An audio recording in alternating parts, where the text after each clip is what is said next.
Happy Sunday, everyone. I hope you all ready for some more Monday Night Wars excitement as we're going to watch another episode of Raw and Nitro tonight. I thought that would be the best idea because I couldn't really think of a pay-per-view to watch this evening, and since we really enjoyed what we did last Monday, I thought we would do it again. So I checked out the Raw Vault over on Netflix and the WCW Nitro Vault on YouTube and tried to find a show where they both were available for the same week, and this one popped up. Now, this is going to be about 6 months earlier than the one we watched this past Monday. This is February 24th, 1997. So this is the night that WWE returned to the Manhattan Center for the first time since 1993, and they had a really great show. It was when they started the agreement, the working relationship with ECW. ECW invaded that night. Also, the Legion of Doom returns to WWE on this show, if I remember correctly.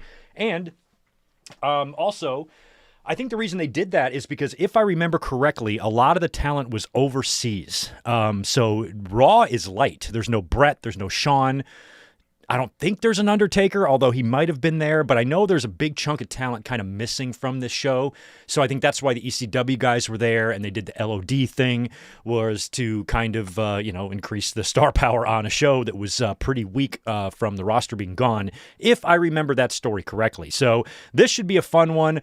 Randy Macho Man Savage apparently just joined the NWO the previous night at Fall Brawl, I believe, according to Jacob on Twitter. So this should be the night after that, and the NWO is going to try to attempt to convince Sting to join, and we are still many months away from the Sting and Hogan match at Starrcade. So we are going to watch these two again, and this should be fun. I hope you guys are having a great day. Thank you so much for being here. Let me just say quick hellos to the chat. Because I don't want to keep you guys here all night. Both of these shows are an hour and a half each, so it should be a nice even 3 hours. But last week we went about 3.5. So sometimes when we do this, the shows might be longer. It just depends on if Nitro had an overrun or not, or sometimes they went to 3 hours. So from time to time, I think this would be a fun one to do. So I want you guys to always keep a lookout, too, at these Nitros and Raws. And if you see two shows available from the same week that are good and memorable, pitch it or suggest it. Maybe we can get to it one day down the line, because I really enjoyed doing this last Monday. We were supposed to be here last Sunday to do this, but I had to work, so we bumped it to Monday since Raw was in Italy and it aired early. Raw's in France tomorrow. It's going to air early as well, but we are back to our normal time slot tonight for our classic watchy, and I'm looking forward to this one. Now, for those of you who are here on Monday, or were here on Monday, you know the drill for this.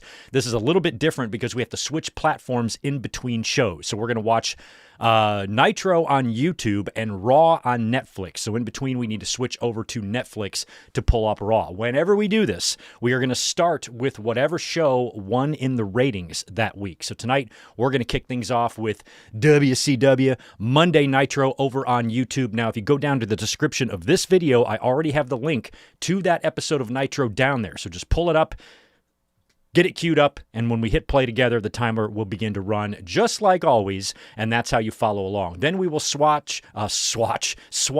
and switch over to Netflix to watch Raw, and that's where I'm going to have the reverse timer because their time bar is different. So that's kind of how we do it here. It worked just fine Monday night. No issues. Most of you, I'm sure, have Netflix because you have to watch Raw, right? So wherever you are in the world or in the country, I hope you are able to watch both of these shows. Now, if you don't have YouTube Premium, you're probably going to be hit with a lot of ads on the Nitro video. There should be no ads here. I've killed them on this video. So if you do experience ads on Nitro or Raw, or either one, but probably Nitro, that's what the timer is for. If you got to sit through your ads, make sure you sync back up to the timer and you can follow along just fine with everybody. So I'm going to do some shout outs real quick, but let me queue up just my Nitro graphics here. So we're going to watch, we're going to watch Nitro. This is going to be from February 27th, 1997, and we're going to be watching this one over on YouTube. So hopefully you've got that pulled up, and let me say hello to everybody, and we will get going.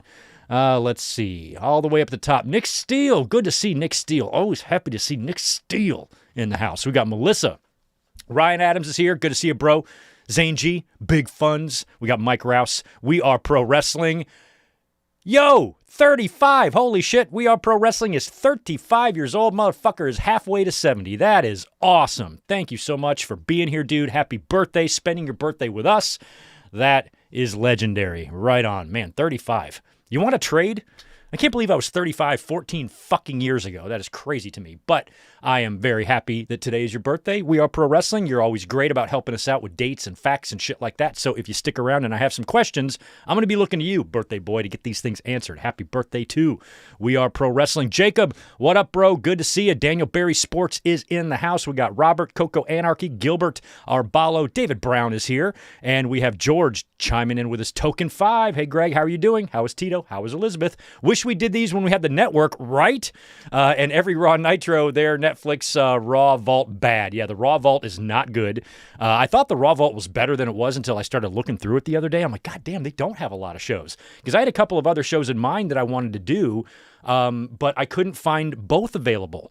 If there was a Raw that I wanted to watch, the Nitro wasn't available. And if there was a Nitro I wanted to watch, the Raw from that night wasn't available. So it's hard to find on these two very limited libraries, two shows that match up. So we might not have a whole lot of these that we can even do until they start increasing the frequency or the amount of shows available that we can access. So if we were doing this back in the WWE Network days, that would have been the time to do it. But always good to hear from you, George. Tito is great. He is sleeping right below my feet. Elizabeth is out exercising, going on a hike at the gym, whatever she's doing. She goes balls to the wall every single day. So that's what she's doing. And we're here watching wrestling together.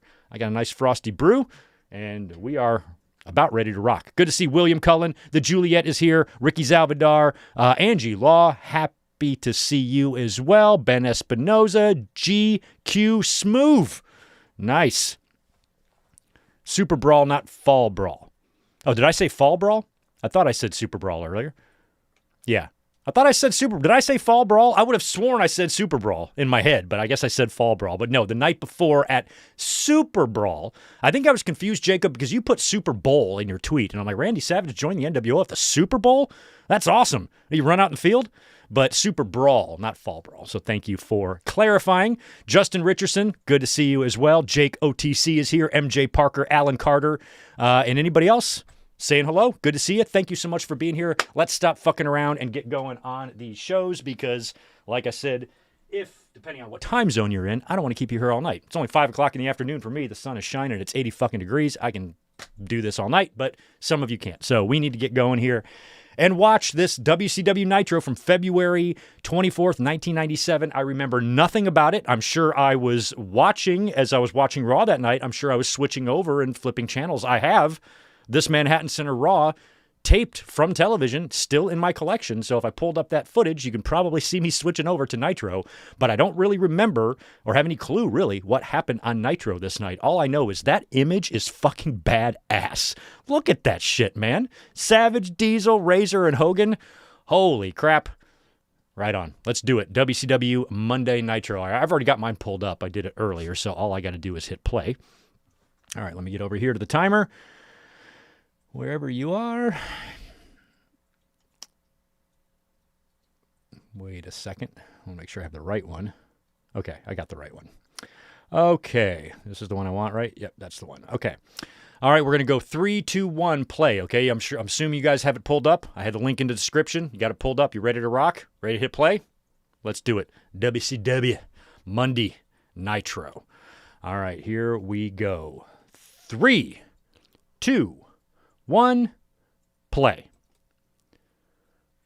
Nailed it. That might turn up.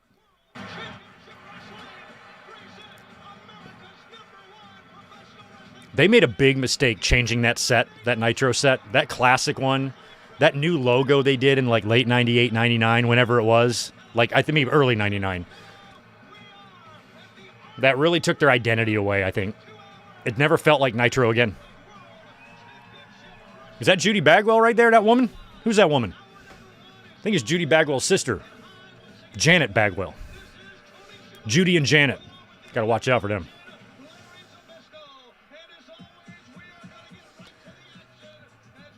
All right, this is definitely dubbed music, whoever this is. Is this like Public Enemy or something? Oh, no, it's not dubbed music. This is actually... It is Public Enemy. This is not dubbed. I'm pretty sure this is their actual music. I think. Sounds awful.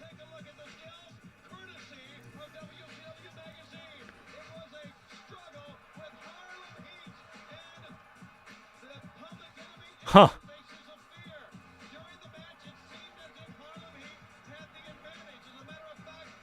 Holy crap. So it's Faces of Fear, Public Enemy, and Harlem Heat last night. They got the win? This is before, let me think. This is before, yeah, this is way before they go to WWE. They go to WWE the next year or the year after, right? And they get really, really roughed up. I think by the APA or something, right? They had a dark match tryout at Survivor Series 1995, the Public Enemy did. I do love the old Four Horsemen music. Was always a fan.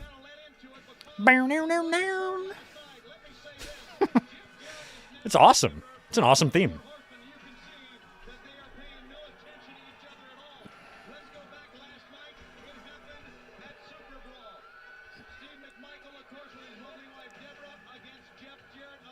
I heard Bischoff dumped Conrad from the show.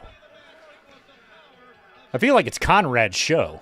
I don't know how Conrad has 19 podcasts, and I stopped listening to Conrad like 6 years ago, so I have no idea what he's even doing.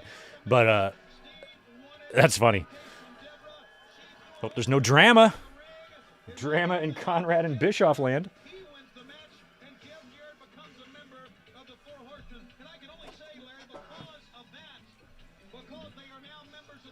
So Rocco Rock and Johnny Grunge and Steve Mongo McMichael are all passed away. Now, last week when we watched the Raw and Nitro episode, the Nitro episode, I'm pretty sure it was Jeff Jarrett's last night because it was September 22nd, and he debuts on Raw like a couple of weeks later.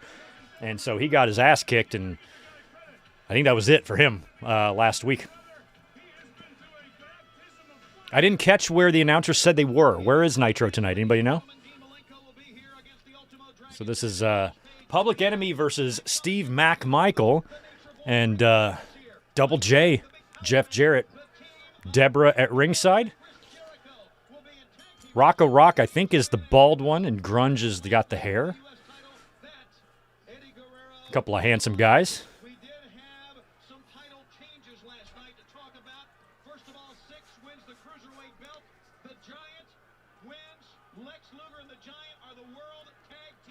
Six won the Cruiserweight. Luger and Giant won tags.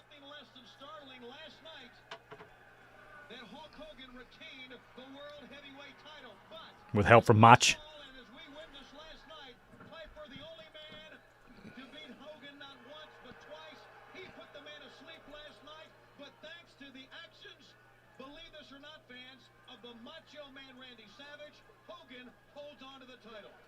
Okay, so Macho Man joined the NWO the night before and helped Hogan retain against Piper. Okay. I might have bought the pay-per-view that year. I don't remember. I don't think I did. I bought all WWEs, and then I would buy about 3 WCW shows a year. And I did buy a couple of Super Brawls. I just don't remember if I did 97 or not. I got to check my archives. If I did it, I recorded it.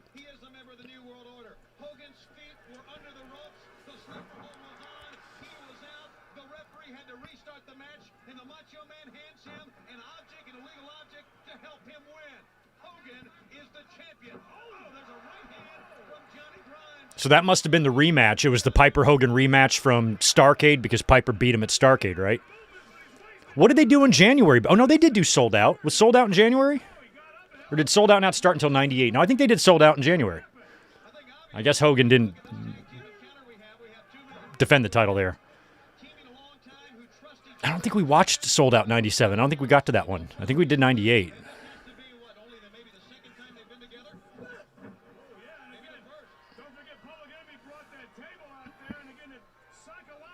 Sacramento. Okay, that's where they are. They're in Arco Arena. Right on. Home of the Kings.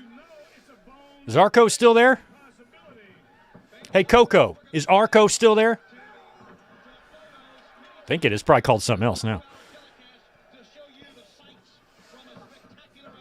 I love when Tony Schiavone says telecast. Just something about it.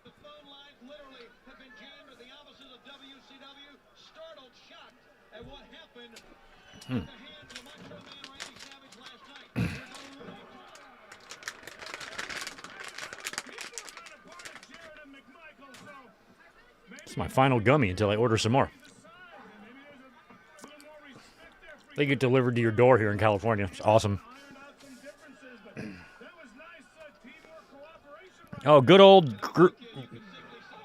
Whoa, shit.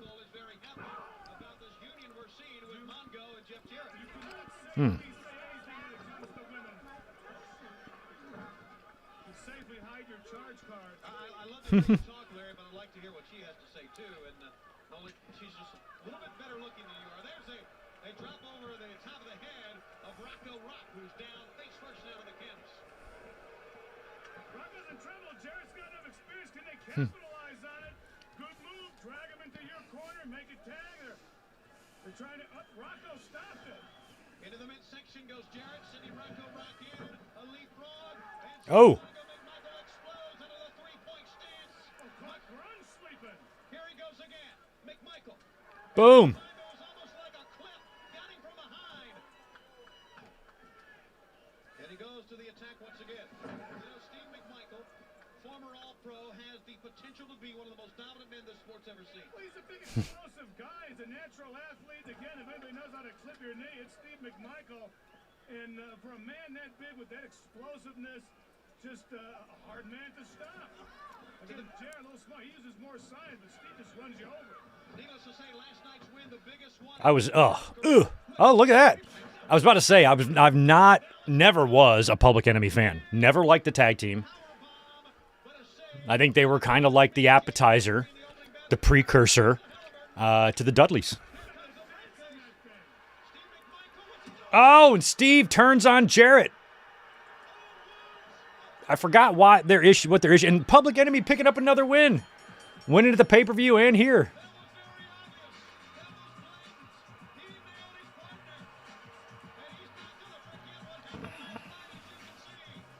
Okay, they must have had some issues last night.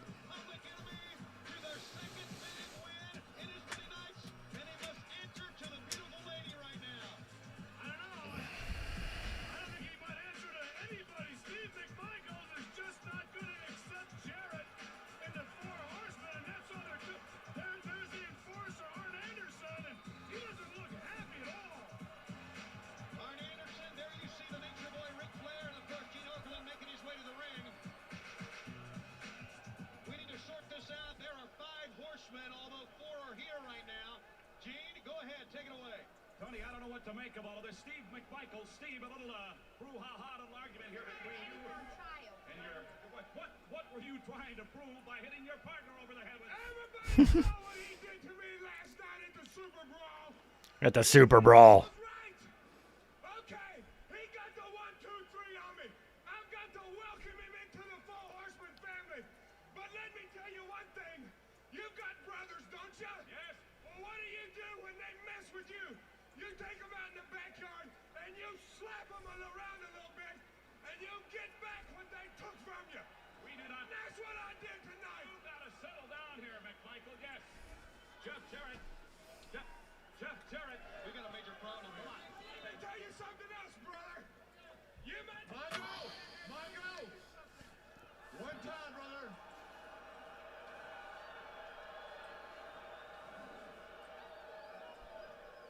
Jarrett, Mongo, listen up. I told the wrestling world Saturday that if the kid was fortunate enough to get his hand raised, he was in. Now, That's right, because Jarrett was trying to get into the Horsemen. I don't think he ever really truly got in, though, right? I thought he would have made a good one, actually, at the time. 11 years, brother. You know why they went like this? Because we earned the respect. We were the Horsemen, brother.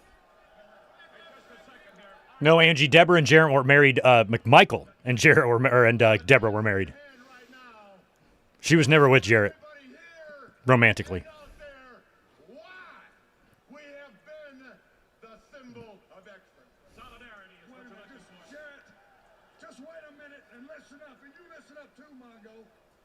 I mean, Jarrett, a lot of his work was inspired by Flair. You know, he would have made a good Horseman.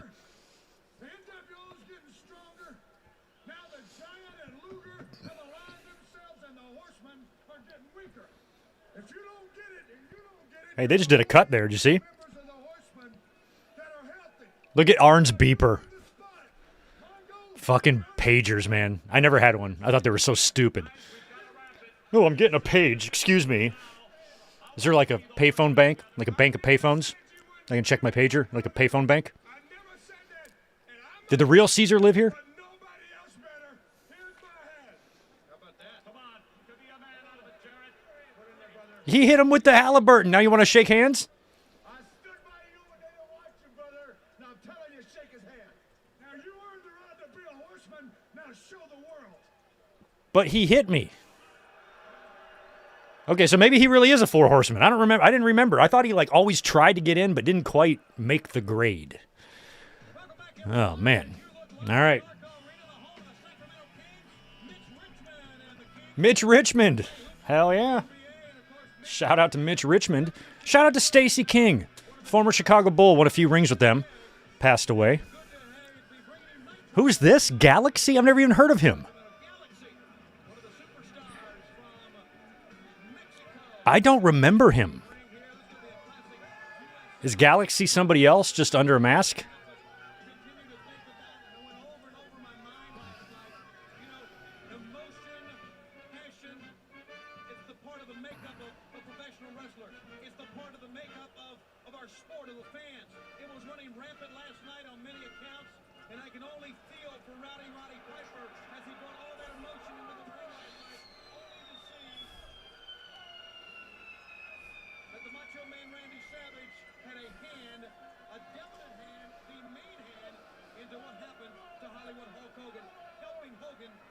So it's Hacksaw versus,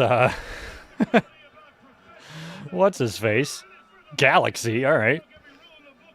I did it as a professional for money.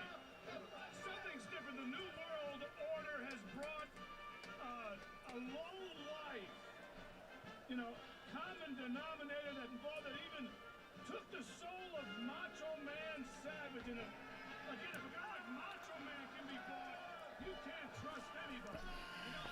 I actually am surprised. Now that I've never even thought about this before, but I'm surprised Duggan never joined the NWO.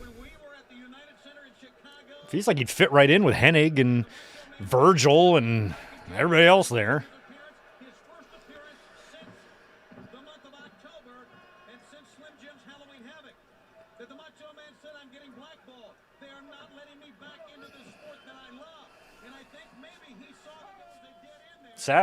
Not Savage. Duggan was still in really good shape here. He's got the gold boots. Check out his gold boots.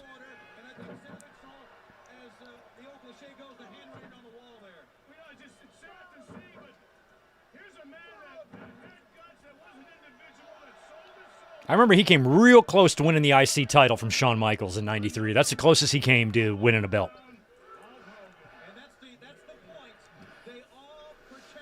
That was back when he was briefly wrestling in the singlet, which I did not like.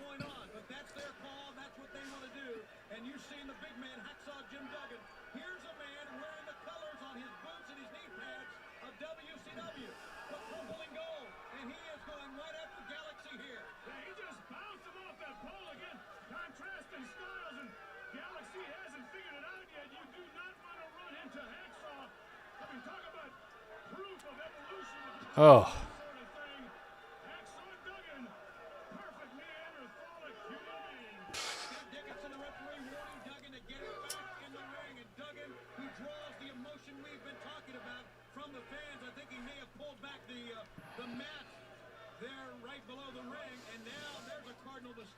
To throw your opponent back in the ring, thus taking your eyes off of him, and Galaxy trying.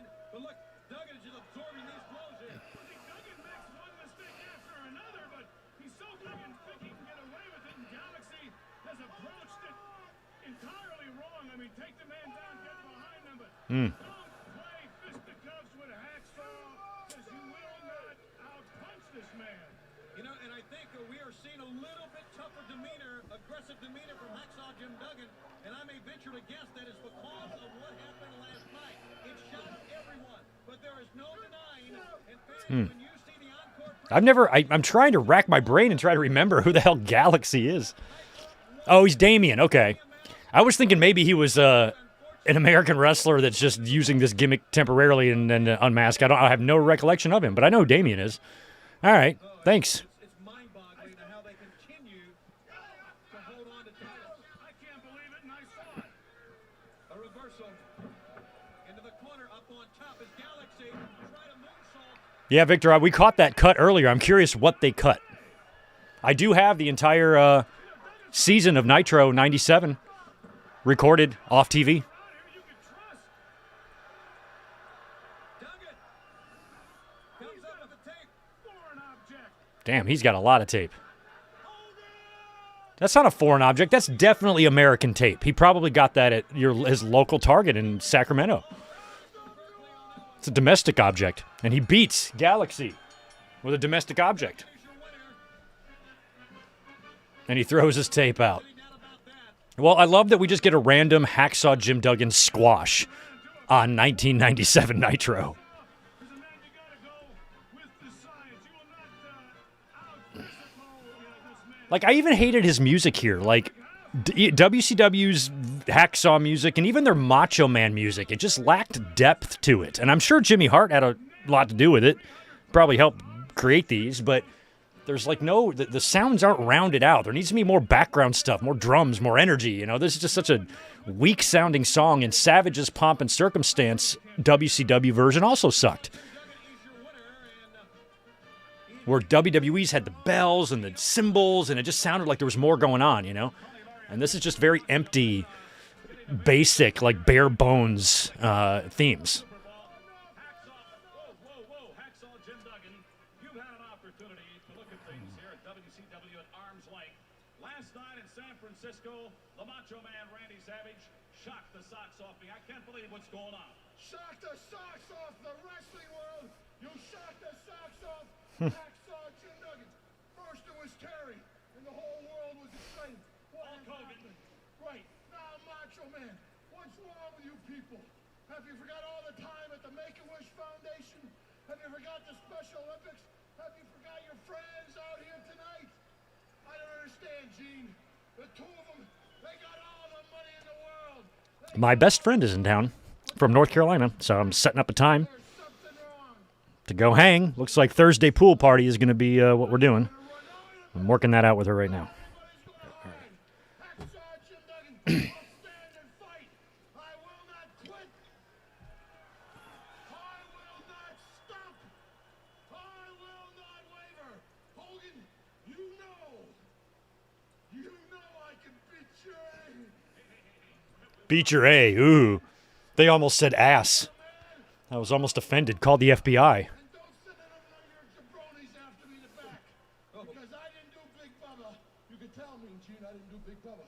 He looked too darn good for me to do him. So Hogan, I didn't do Big Bubba. What? back door. If you want a piece of me, Back doors? down the front door, come stomping in, and I'll beat you up, tough guy. Did we ever get... Does a Hogan and Duggan match exist? I don't think it does unless we got one next week on Nitro or something. I feel like if a Hogan-Duggan match exists anywhere, it's like right around this time. I don't ever recall them working together. Opposite each other. And tonight, for the first time, Look at that website. Look at that. National Nitro simulcast. Thanks to Wow. you can hear the broadcast on the internet in both Japanese and Spanish. Oh, cool. Japanese and Ultimo Dragon on the Japanese commentary. Pedro Morales and Miguel Alonso on the Spanish commentary. That's actually pretty awesome. Ha. Shout out to Pedro Morales. He was doing lots of stuff when I was little. Times to Super Brawl and show you some of the photographs that happened of some of the great action last night. If you missed Super Brawl 7, Jesus. Now we got Joe Gomez coming out here. then fear not, or if you want to see it again, This is going to be another enhancement match. Who's Joe Gomez going to be facing? tomorrow night on request, on viewer's choice, on Dish Network, on DirecTV. Also an encore presentation on February 26th, of course that's Wednesday, and on February 27th as well. So if you want to see it again, if you want to see Who's he facing? this week, but still won thanks to the Macho Man Randy I'm dying to know who this is. I have no idea. Who's coming through? I don't even recognize the music. Oh, for fuck's sake. What's going on Raw right now? I feel like it's got to be more exciting than this. Jesus, we just had a Public Enemy opening bout victory, followed by a Hacksaw Jim Duggan squash. Now we're going to get a Hugh Morris squash. Okay. And last week we watched Goldberg's debut, and he, of course, beat Hugh Morris.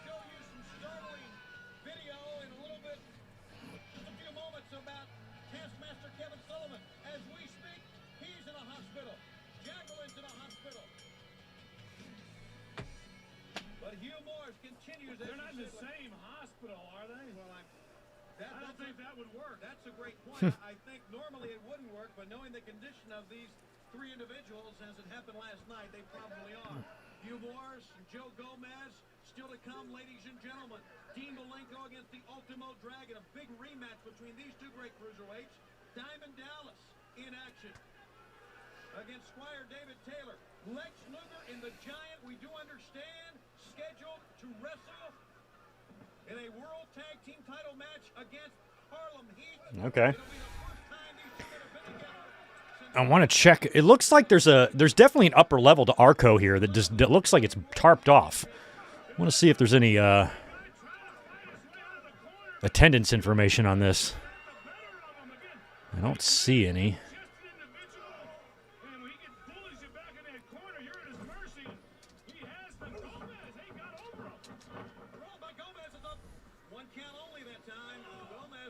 It's claiming 17,000 fans. Holy shit, it's claiming a sellout, but I see nobody in that upper arena. It might just be the lighting. But according to AI, it says Arco, they had 17.8 thousand fans in the arena for this episode, which is crazy. That is crazy. But it doesn't look like it, does it? Does that look like 17,000 to you? Not to me. Looks like 8.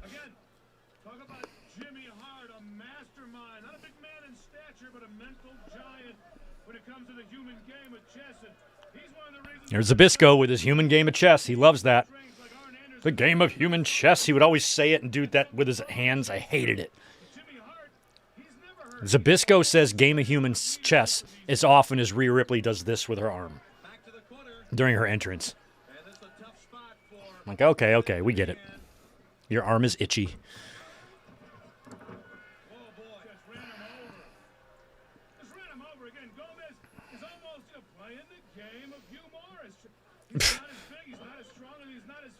I don't even know who Joe Gomez is. I barely remember him. He looks like McMichael, doesn't he? Could put him and Mongo together as a team. Put Mongo's hair down, they'd be fucking twins.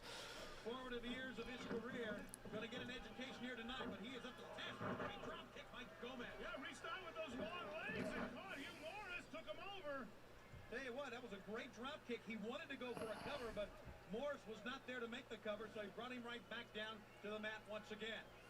Yeah, hook the arm, but again, I got to keep that pressure on. Here's the whip. Nope. Good move by Gomez. Gomez down low. Hugh Morris ahead of Steve. Oh, nowhere to go now. Thought he wanted a power slam, but he dropped him straight down and a burst of the power bomb. Morris wasting valuable time here. Let's see if he can still connect. It's called no laughing matter. There it is. No laughing matter for the win. Yeah, he did not do a whole lot. He was in WCW 90 and 91. He was here for another 3 years from 96 to 99. Worked in Japan. I don't remember him very much.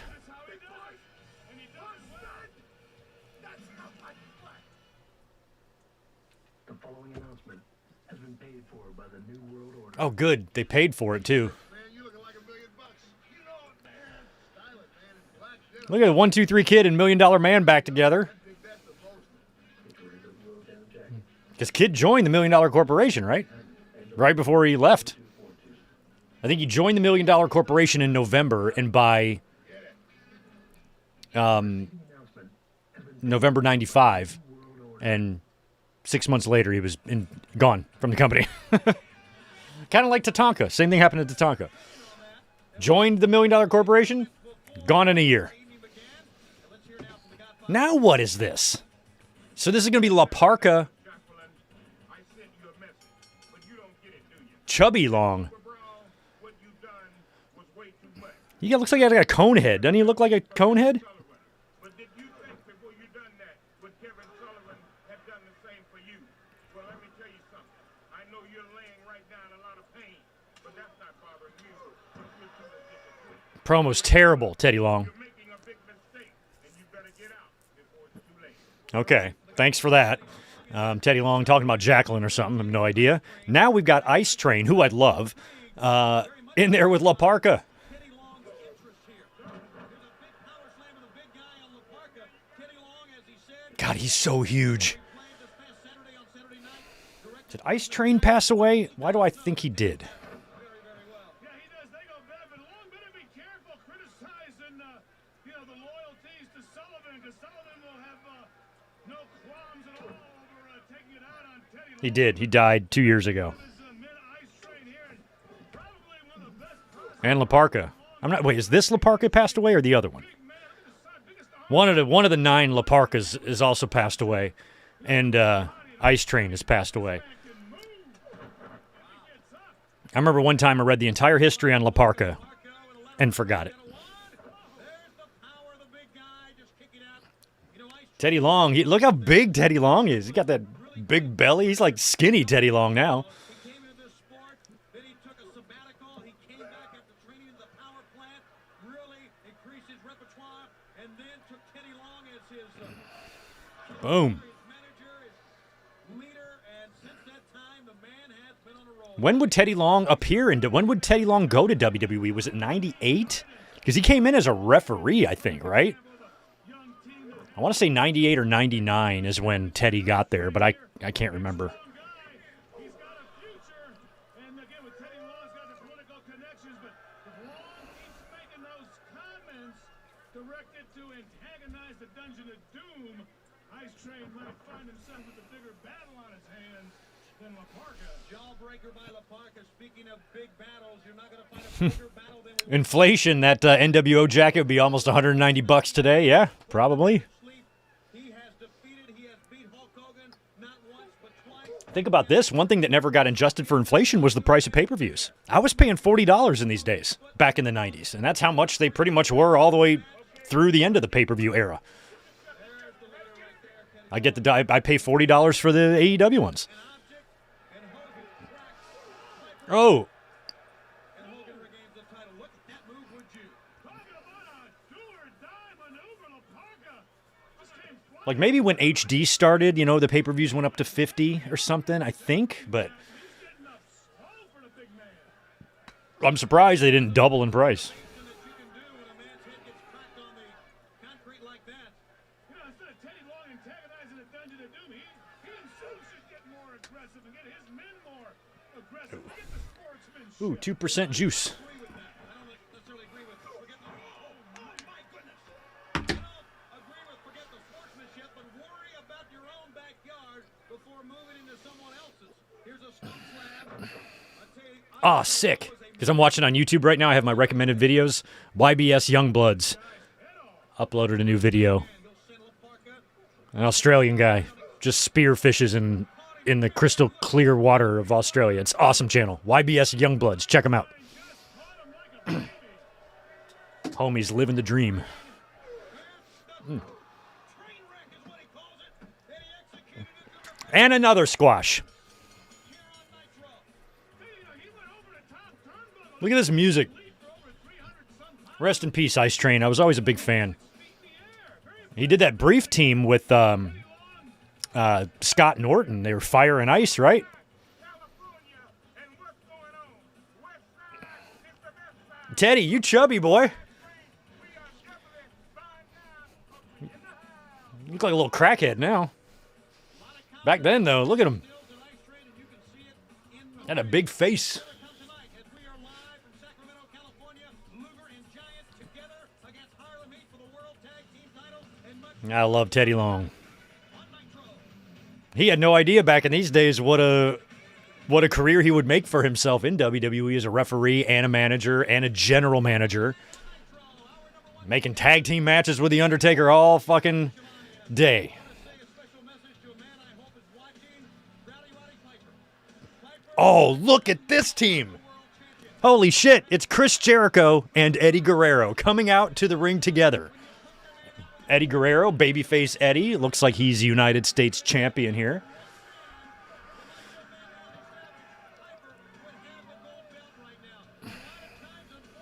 What was the pay-per-view? Was it the previous month? I know Eddie worked Waltman in a ladder match. Was that it sold out?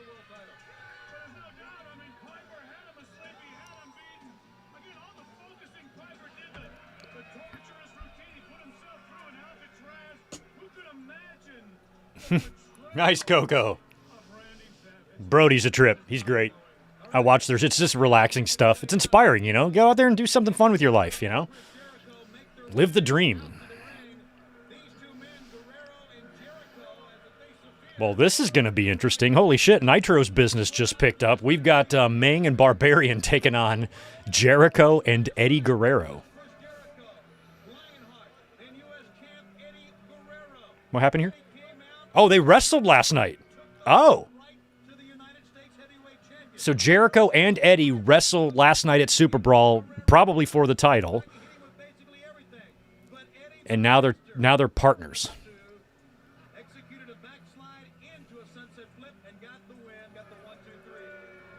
Boo. I think last week we watched Ming and Barbarian against who? Steiners or something, right? Like, holy shit. Jericho and Eddie. I mean, they're the underdogs here, but they both would have bigger careers than both Ming and Barbarian. Both guys were multiple-time world champions. Well, I guess Eddie wasn't. But still.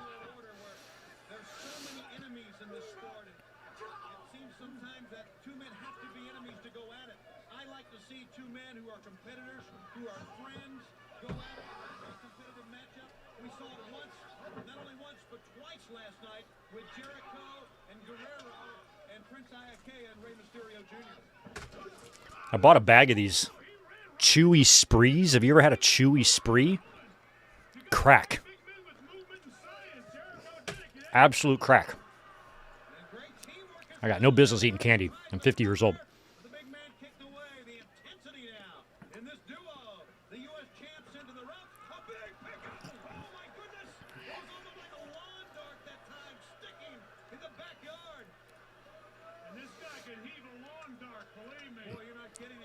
You know, I'm a lot older than a lot of you in the chat, so if one day I pass away as an old man and we're still doing YouTube, I hope that every Sunday you will still do the watch-alongs, but just watch old videos that we did. Keep the tradition alive in my death. Third human chess reference.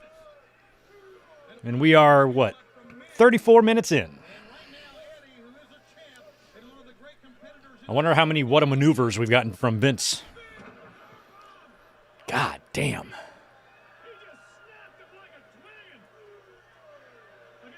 I like Ming's hair. Looks like Jacob Fatu, doesn't he? Think about that match. Think about this exact Ming. 1997 Ming with this hair against 2026 Jacob Fatu. Hell yeah. Now, Eddie is about to, I believe, get in a car accident, right?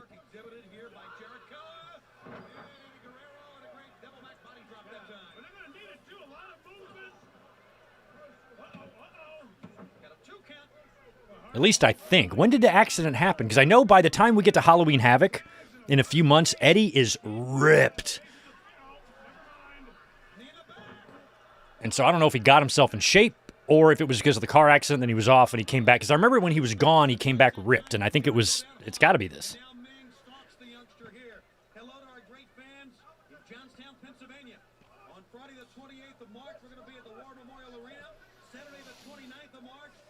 Alan, I somehow have no recollection of Ice Train getting repackaged as M.I. Smooth in late 2000. Oh, my God. What was that? Was that a belly to belly off the top that he gave to Jericho there? Frustration here. He knows Jericho's hurt. He's gonna pull him over. Referee didn't see it though. Sneaky move. That was our time. All right, we're good. I'm like a half second behind, but we're good. Coming Friday at the respective box offices and Ticketmaster. A 2 count that time. Jericho's getting up. He's in the wrong corner. You know how they've done those WWE Treasures shows on A&E? Have they ever gone looking for any of Jimmy Hart's jackets? Because I swear to God, those airbrush jobs he has, imagine how many jackets he has. Like you talked about at the top of this match tonight, these two big men, they're so powerful that these two youngsters needed to get focused on them. Now power. Crossbody. Jericho with another great move. And almost got a 3 that time. Well, he pulled one out of the blue, but again, couldn't do nothing to get over Eddie Guerrero and Ming. Still 300 plus pounds. He's a big, mean, vicious guy. He just explodes on you, but what he should do is grab Jericho by the hair, drag him to the Barbarian, make a lot of tags. Even Jimmy Hart must have God, Eddie and Jericho just look so small here, don't they? I mean, Barbarian and Haku are big guys, but they just really look like they're overmatched here. We are seeing tag team action at its best. Still to come in the second hour, the new tag team champions, Lex Luger and the Giant together against Harlem Heat. That'll be good. Luger and the Giant versus Harlem Heat. Man. Backdrop into a powerbomb. That's their finisher, right? Eddie stops it. too close to that corner, and Eddie, look at him. He wishes his arm was 8 feet long and frustration's building, but I don't want an 8-foot long arm. That would suck. I wonder, I think about Luger. Dragging it on the floor, on the ground and shit. No way. Especially if it was just one. You saw last night how they won that. I wonder what Eric Bischoff is thinking, and I wonder what, if anything, is going to happen to the tag team champs tonight if history repeats themselves. It's a little bit morbid, but I'm actually surprised, like, of all the problems that one can have, like overactive pituitaries or giantism or anything like that. I'm surprised there's not a thing where people have, like, where just one limb doesn't stop growing. I got my left leg just won't stop. It just keeps going and going. plastered up and I mean, I'm glad that doesn't exist because that would suck to go through that, but I'm surprised that it doesn't. this is made up for that crack in the foundation, and I don't know what Bischoff's gonna do. He has protected Hall and Nash at every point. And last night he tried to stop Luger from getting involved, could not. And of course the Giant undeniably made the pin last night. It was one of the most intense World Tag Team Championships you'll ever want to see. I have so much respect for Jimmy Hart. I mean, he is just out there. He's just doing he's just being a manager. Size-wise, it was fair. And Jimmy Hart didn't really fit. I always thought it was, oh, look at the lion salt while Ming was standing up. But Jimmy Hart didn't fit in with the Dungeon of Doom, you know? He was too colorful. So WCW, they were idiots in their booking.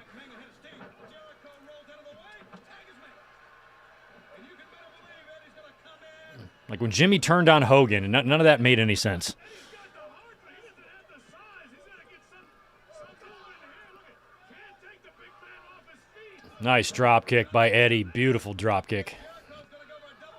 Crossbody, that's right, and Mickey J will not make the 1-2-3 attempt here. Here's the And that double drop kick, down goes Ming. Well, he's going to make the tag now. You drop kicked him into his own corner.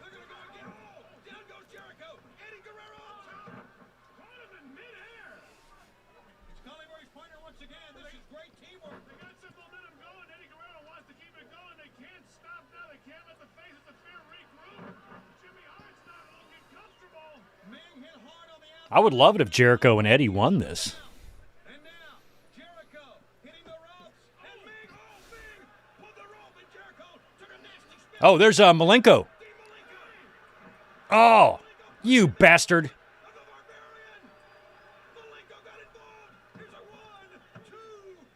That dastardly Dean Malenko. That's true. Wemby has 8-foot-long arms. Boy, I don't think that boy's ready. I kind of felt like the Spurs are going to win the next 9 championships in a row. Not yet. They're going to go down to New York, and they'll win next year or the year after. That's my feeling on it. But I've only become aware of who Wemby is over the last year. And so I'm like, how is this kid not going to just dominate the whole league?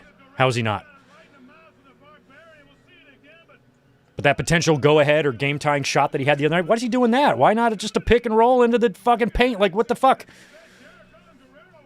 It's like that Seahawks-Patriots game. Like, why didn't you just hand it off to what's-his-face instead of trying to fucking slant?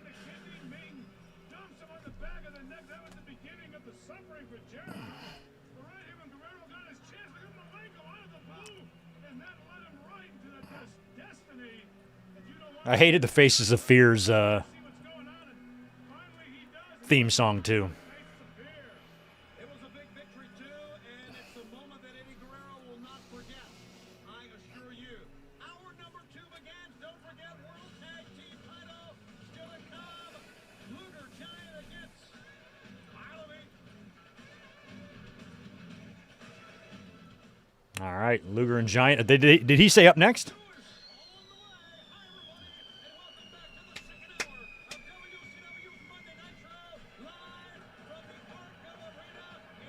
So Eddie's accident was in 99. That's what I thought.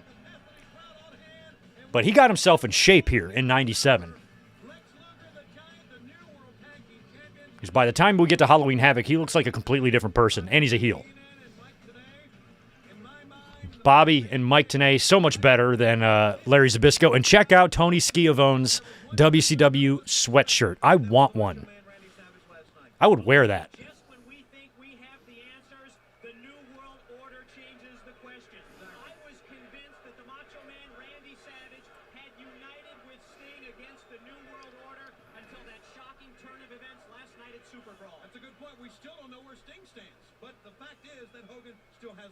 Well, the fact is, Hogan's a very, very lucky man. He was almost put to sleep by Piper. Everyone saw that. I think he was out. I think the referee should have stopped the match and awarded him the title there. But that didn't happen. You're right about Sting. I don't know where he stands, but I think we all know pretty well where Savage stands. Okay, that was... All right, here comes Juventud. I always liked Juventud's theme. Same with Psychosis. And Eddie and Ray, and even Jericho to a degree, and Malenko. Malenko's and Ray's kind of sounded alike to me, but hearing those on Monday nights, it's like it almost like transports you back.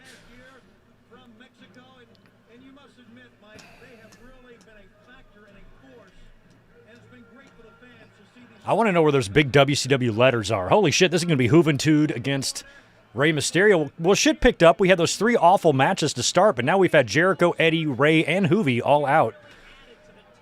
Immediately after that, here comes 51-year-old Ray. 52-year-old Ray. How old's Ray?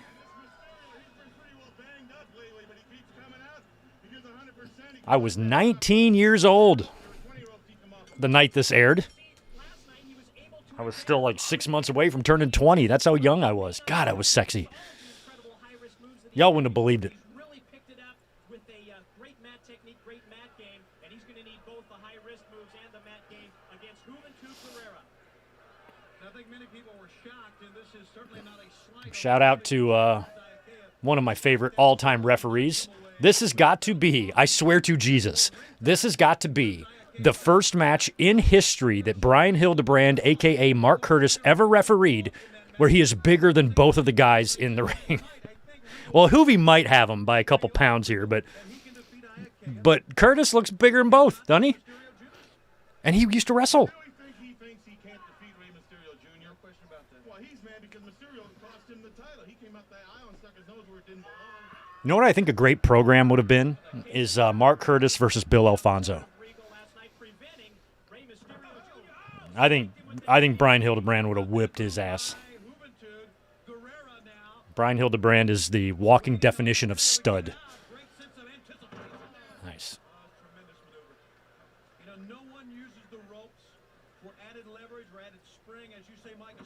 Nice. And this is, I mean, we've talked about it, guys. Like, this is such a big reason why WCW was crushing it in the ratings, is because a lot of matches that you had going on in between the NWO stuff was like shit like this. And you just weren't finding this, with the Headbangers versus Skip and Zip on WWE. Like, this is just, This was an exciting style that was new and was not that common to an American audience. And I used to be blown away by some of these cruiserweight matches. Look at, he's doing them both. But, I mean, I only started tape trading at this point. So, any Lucha Libre tapes that I had gotten, hadn't even really happened yet. So this is kind of my extent of it up until this point. I think about 1 year later, I started getting into the tape trading. I think a good wrestler will always use his style to try to win matches, regardless of what the opponent will do. We've seen that so many times in so many matches. Here's a cover. 1, 2. What they have done basically. Philly Welb, you were 14. They have made this cruiserweight division one of the Big Funds was 16. Cowboys fan was 9. still the top contender.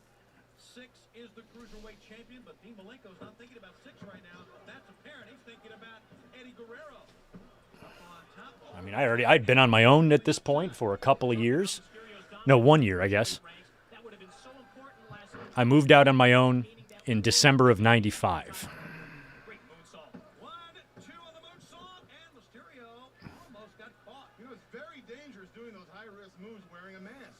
They could turn a half an inch, a half a fraction of an inch, and you missed your mark where you're going to land. You think your opponent's laying in one spot, next minute you could be on the cement floor or the stand. And of course, your peripheral vision is always limited when you wear the mask. And if the mask would happen to slip off, Hey, Michael Cuomo, happy birthday yesterday. it could cause problems with those high-risk. We got We Are Pro Wrestling turning 35 today. Your birthday was yesterday. I think you told us that, right? Did you tell us that in the stream or in the podcast yesterday? I don't remember if you did. If not, happy birthday, bro.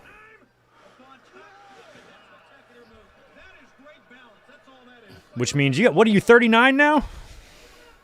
If you were 10 in 97. Yeah, holy shit. Well, we've seen that baseball slide many times, but to end up with that kind of a move on the tail end. Did I make sure I reminded you to make a will and watch Matlock and all that shit? Did we talk about that yesterday? Because if we didn't, it's very important.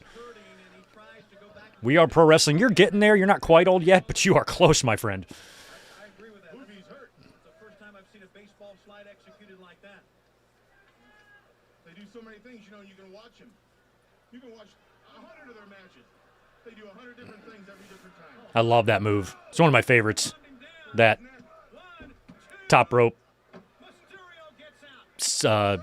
sunset powerbomb thing. Men on the top row. And he landed right on the back of his neck. And we said this last night, if there's one thing opponents need to learn about Rey Mysterio Jr., and that is he's not down until the 3 count. The man just will not give up. He is so resilient. All right, here comes Juventud. Suicide dive. Huh. He connected that time in the back of Rey Mysterio to the safety ring. Well, he's signaling he's going to do something. It won't be nice for Rey Mysterio, I bet that. What else could he do? I mean, they're actually they have revolutionized our sport in many ways with their moves, and he's going to try something else. Up on Springy. springboard. Oh. What a reversal by Ray. That wasn't a reversal. That was just Ray countering whatever Hoovy was trying to do there. He's going to try something up top as well. No kidding, Sherlock. Mysterio again. Oh my God, that is so unbelievably crisp. Because I can't remember all of Ray's moves. Is that West Coast pop that he just did? I know he's got the dime, he's got the 619. I have a pet peeve about moves. I think you're allowed to name 1, not 5. So Charlotte can fuck off with her natural selection and shit. And the execution, all that can go suck a butt. But I think that was West Coast pop. I think. Was turned into a powerbomb by Ray Jr. and he beat him with his own move. That's the insulting part, when you get beat with your own move. Take a look here. You get beat with your own move. Yeah, that does suck, Bobby. Thinks he's got him where he wants him, but look at this. Like a helicopter. He's not sure where he's at right now. He knows he's on the floor. They both go up off the top. Move after move after move. Tremendous match. Tremendous action. This is so fast. Look how fast he hits this. Up that top rope. Look how The way he swings under, like, I cannot believe if you hit your head, you're going to snap your neck back. I feel like that's such an easy way to break your neck. Rey Mysterio Jr., ladies and gentlemen, Yeah, Michael, 39. Next year's a big one. We'll throw you a big-ass party because you're going to turn 50 or 40 the same year I turned 50. So that means you were 87, and I'm 77. You were born before WrestleMania 3. I was born right before Elvis died. Ugh. Stagger Lee. He's on the road in Atlanta.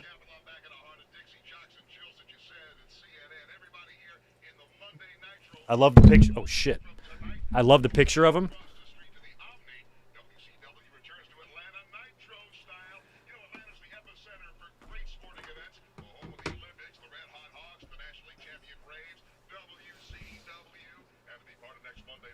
Yep, West Coast Pop is Hurricane Rana. Drop the dime. It's a leg drop. That means I was right.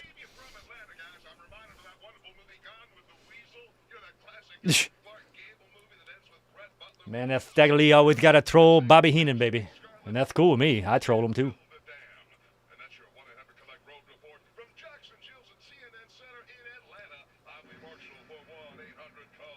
Oh, here. Is this Goldberg? Goldberg hasn't debuted yet, but this is his music. I think it's for Jerry Flynn. Is this going to be Jerry Flynn coming out? Let's see. Am I right? Because I know this is a recycled theme. Or not Jerry Flynn, Jerry Lynn? No, Pat Tanaka. I was so close. Ponytail, karate. So Pat Tanaka is coming out to Goldberg's music here.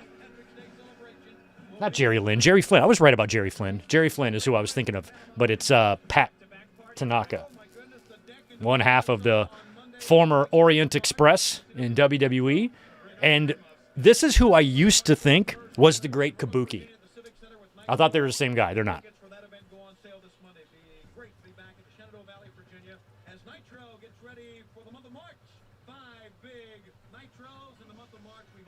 Ah, Prince Iakea. That's a beautiful title belt, isn't it?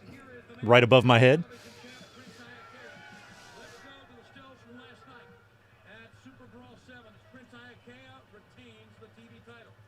Oh, he faced Ray. He beat Ray? I'm surprised Ray's going after a non-cruiserweight title because Ray, other than a tag maybe, he did not win another singles belt in WCW, did he? It was only cruiserweight. And probably a tag.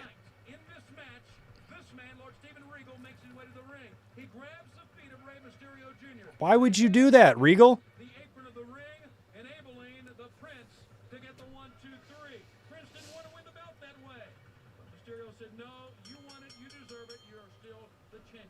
All right, so this is a very interesting and rando-ass match. I mean, at least with Prince Iakea, he is the television champion, but Pat Tanaka, looking out here dressed like Steven Seagal.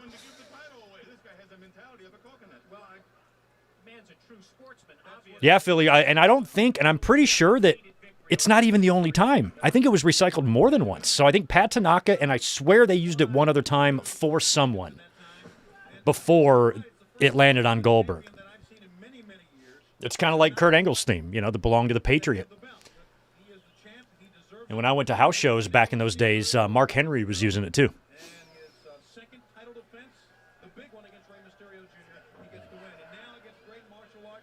I think it was when Mark Henry was injured, and they were kind of giving him some reps on some house shows before he returned to TV, and he was coming out to that. Or maybe he wasn't injured. Maybe they sent him down. Whatever was going on with him. He was off TV for a while, and they started slowly bringing him back at house shows before they returned him to television. And he was using that theme. He knows what to do in that ring. What we saw right there was a little rookie mistake, because he had a chance to kick him in while he was down, but he allowed Tanaka to get back up. And Yeah, Cowboys fan, I literally just said that. Great counter by Tanaka, nailed him with that dragon screw leg whip. Great way to Oh, cool, Michael. After those were classic Piper's Pits, and I watched all of them every week because I watched the week that Andre got presented with the trophy, and I was only 9, keep in mind, okay? And I watch Andre get the trophy, and he puts it down and walks away. And my 9-year-old brain went, oh, crap. Hogan versus Andre. That's what they're going to do. And then it took about 3 more Piper's Pits to get there. But you could tell. Even a 9-year-old could figure it out. And that was pretty mind-blowing to a 9-year-old kid. I'm like, Hogan and Andre are going to wrestle in my birthplace? Holy crap. Like, when I was 9, I thought the whole world revolved around Detroit. It was crazy. Okay, that's enough. I mean, how do you survive? You don't send out for something or do like you do, go to a drive-thru. Here's a pickup and over the top. Now, Prince Iaukea, he never worked WWE to the best of my knowledge. He did not come. Was he there at the end of WCW? Because he got repackaged as something too, right? Like later on in the stupid years. Like the general erection years and stuff. I think Iaukea was, that's going to be it. High cross, top rope, high cross for the win. Extremely pointless match. I can do that. I can do that. Why am I not TV champion? Oh, I am.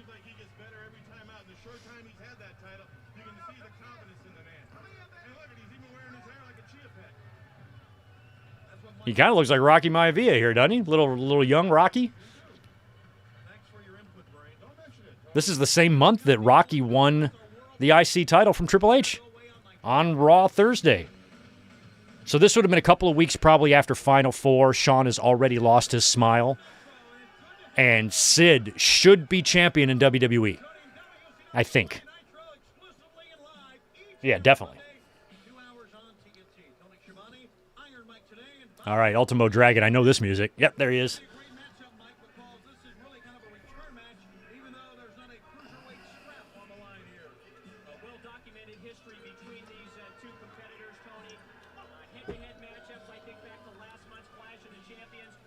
And the thing about like Nitro and WCW in these days is like outside of the NWO, there weren't like a ton of stories. Like we saw a little bit earlier with the Four Horsemen and Jarrett, but every other match after that has just been a match.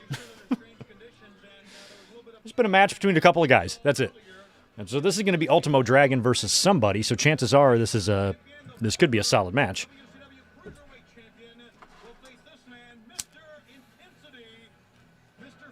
Oh, Dean Malenko. Okay.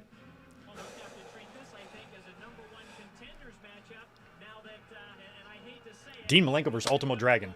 I'll be right back because I don't want to miss this one.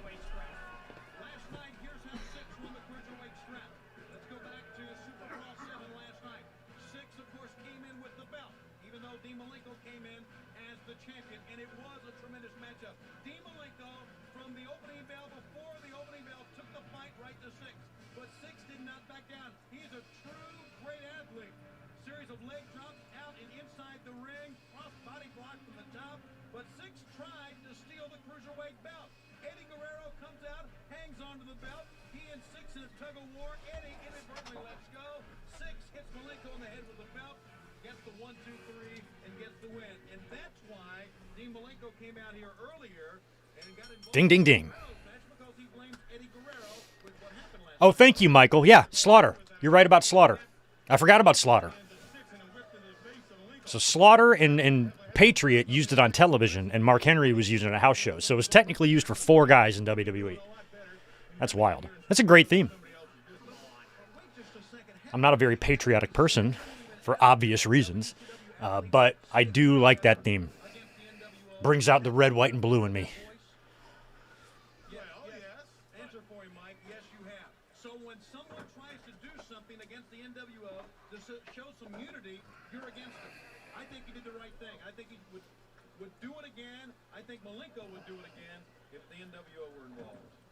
Into that soapbox. Malenko now with a hammerlock driving the back of the Ultimo Dragon. The bottom row. He goes to Washington. Excuse me.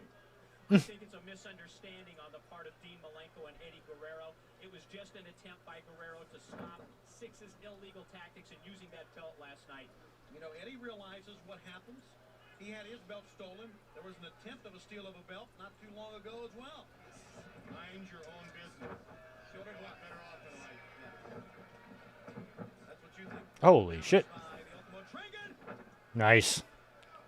Swept him off his feet that time. And Malenko equally as quick, but he missed the elbow. Now, both of these guys would go to WWE. I think Dean would have a little more success. Dragon was there for a while. I remember he worked at WrestleMania 20 and, like, slipped on the ramp, remember? But other than that, I don't recall how long he was in WWE.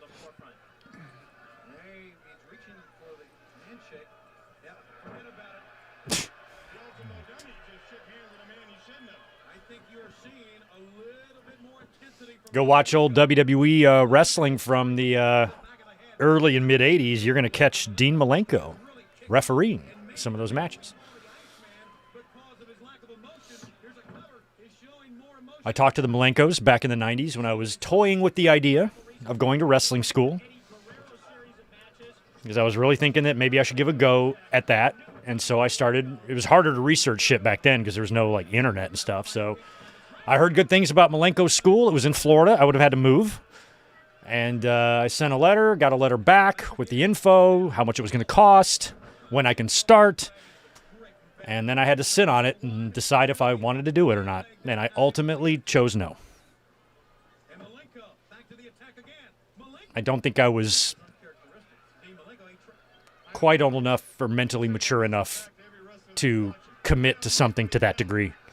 And then also I would have been supporting myself. I would have to move on my own, pay for the move on my own, pay for the wrestling school, and find a job down there on my own at age 20.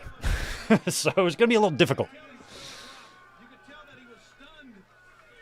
He is absolutely stunned by what Dean Malenko is throwing at him here.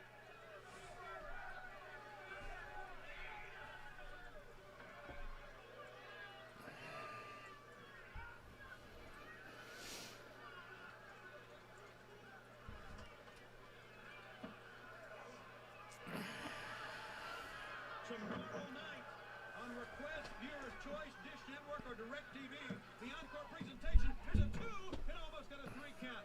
Mike Witt's in the house.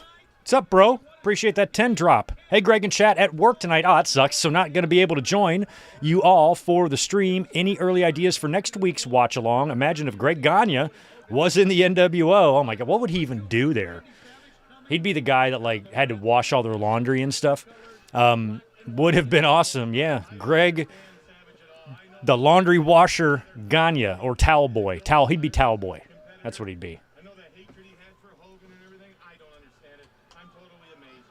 Thought the man was I'm going to go wrangle Tito. Hold on one second. not a follower. I don't understand it. You know, as we take a good look at Dean Malenko with a crossface now on the Ultimate Dragon, you can see right below his left eye the mark left when that belt, that cruiserweight belt, slipped out of the hands of Eddie Guerrero and just went right to his face. And of course was I actually let him go out. I was going to pick him up and bring him in here. He wants to go out and hang out in the living room, so he can do that. The problem is his litter box and shit isn't here, so if he has to take a crap, he's got to bang on the door. Hopefully he won't have to. Drops back. And this is an added pain and pressure on the knee of Dean Malenko. Well, you aren't kidding. Even both knees sometimes in that shin. This is a hard hole to get out of.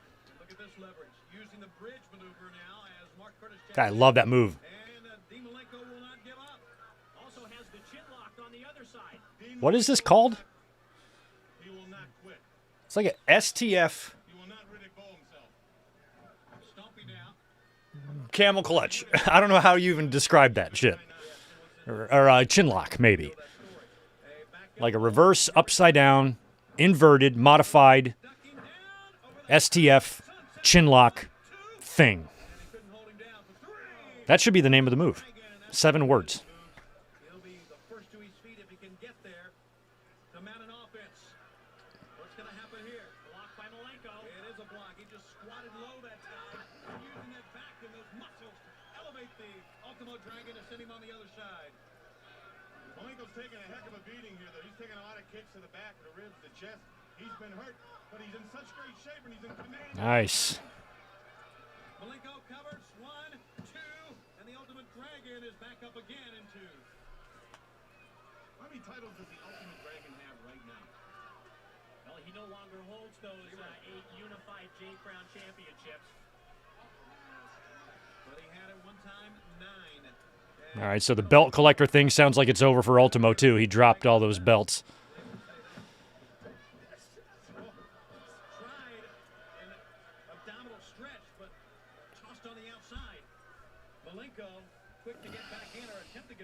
Every Sunday, Philly. We've been doing it for, what, 3 or 4 years now? We usually watch pay-per-views, and this is kind of a new idea. Oh, that looked like shit. Barely. He was this far away from Malenko's face. Malenko on the apron fell down. Dragon. That was on target. You could hear it. I have a classic watch-alongs playlist on the channel there, Philly. You can see how many we've done. Couple of hundred. Wrist on the top. Cross body block down. Talk to him, Sonny. Talk to him. And don't forget, still to come, World Tag Team title, Giant and Lex. Maybe not quite 200. Probably like 100, 150. But we've done a lot. Dallas is here as well. But you can't find any better action than we're seeing right here from these two cruiserweights. Nitro. This is where it's at, fans. So good to have you with us. The need of the mid 184 episodes, according to the playlist, on our classic watch-alongs. That's a fucking lot. 1, 2. Other way, 1, 2. And out goes the Ultimate Dragon, taking a page there from Rey Mysterio Jr. And Malenko, the master of the counter. He's the man of 1,000 holds and an equal number of counters. Now coming in. Nice drop toey. Corner on I love that move. I don't know what it's called. the curtis is there, 1 and a 2. Brett beat Bulldog with it In Your House. Kicks out of that La Magistral cradle. Thank you, Mike Tenay. That's why you're here, Professor. Something cradle. I don't even know what the fuck he said, but that I love that move. And of course, Mike Tenay would know what it is. Corner again, there goes Malenko. Here's a handspring. He caught him. He caught him, and a German suplex release. And Malenko is weary, but he's on top of his game nonetheless. Too much time. Too much time. He's choking him. Boy, this is not like Dean Malenko at all. Surely isn't. He's frustrated. He is really frustrated after last night. I want to say we're in year number 4 of the watch-alongs for sure. He's gonna do what he has to do. Come on, Malenko. Emotion we have ever seen in one match from Back at the old apartment, about 7 or 8 years ago, I started toying with them a little bit. I did a couple of recorded ones just to try to get a feel for how it would work and stuff, but now we do them live. There we go. He's DQing Malenko for choking. He's not letting up either. Dean Malenko, for the first time in his glorious career, has snapped. I'm sure referee Mark Curtis didn't want to have to do this. He's counting like 1, 2, the match is over. What are you counting for? I'm going to count to 3, and you're going to get a spanking. 1, Mark below his left now. 2. And we are going to dispatch Gene Okerlund to talk to Dean Malenko, and I'm going to request that Mean Gene be very nice to Dean Malenko, considering his state of mind. Here it is again, Frank. Well, let's get a look at this. Ultimate Dragon. Tremendous move, tremendous balance. Malenko was waiting for him, though. Got a little too close. Oof. Took one Stiff right kick. in the mouth. Flat on his back. Now Malenko's had enough. He don't care anymore. Sonny Ono. Malenko, and he goes to the ground real quick. Now you can see I never really liked Sonny Ono, so I like watching him get beat up. choke the life out of this man. The fact that he's like friends with Bischoff, I'm like, how cool can you be if you're friends with that guy? Some people watching will get the message. You don't mess with me. I'm the Iceman. I'm Dean Malenko, and you're not. And here's Gene Okerlund. I'm Dean Malenko, and you're not. One thing that I couldn't help but notice, Dean Malenko, a technician, he is the consummate professional, but all of a sudden the discipline is gone. Dean Malenko, come on in. Last night in San Francisco at Super Brawl, I've got to tell you this, in my opinion, Eddie Guerrero came in trying to help you, and all of a sudden you're blaming him for everything that's gone wrong in the last 24 hours. Yeah. Gene, I am sick and tired and fed up with what's been happening and respect that this man right here has not gotten in the last couple weeks in WCW. You're not a good promo, Dean. Let's go back one step. 6. I haven't forgotten about you and the bad things you said about my late father. You have what I want, and I'm gonna get it. That's another place and another time. But right now, last night's Super Bowl, the last person I would ever think in our sport who would come down and steal the belt from me is Eddie Guerrero. Eddie, 2 can play that game you saw tonight. I'm not afraid of you, and I don't care anymore. I just don't care, Gene. Okay. Dean Malenko doesn't care. Very uncharacteristic of the Iceman. I'm telling you, a little attitude, a little sassy. Short man syndrome. It's a real thing. It is. You can see it in action. It exists. Oh, Mike Witt. I didn't even see that other 10. Thanks, bro. Biggest problem with WCW at this time is how weak they made the Horsemen. Imagine if a dominant Horseman versus dominant NWO. Yeah. But they made this era's Horsemen look like jobbers, unfortunately. Yeah, and a lot of that had to do with Bischoff and politics, you know. Horsemen were yesterday, NWO was today, and I still think Horsemen had enough mileage and some talent in the group that they could have definitely been quality opponents for the NWO, and were at times, but maybe not as legendary as they could have been, you know, on paper or in a fantasy booking type of situation. But he tried to show up, Diamond Dallas, tried to teach him a lesson, tried really to destroy instead of win. Diamond Dallas executed the Diamond Cutter. So it looks like, as we're getting this horrible dubbing of DDP's theme, but he picked up the win last night over Buff. Oh, this is Regal. I love his, or no, is this David Taylor? It could be Regal or Taylor. It's David Taylor. Regal's, this theme is another classic WCW theme that I can remember, like on a hot summer day in the early 90s, sitting on my living room floor watching WCW Saturday night and hearing this theme with Lord Steven Regal coming out to do something. What is he wearing? It's like kimchi.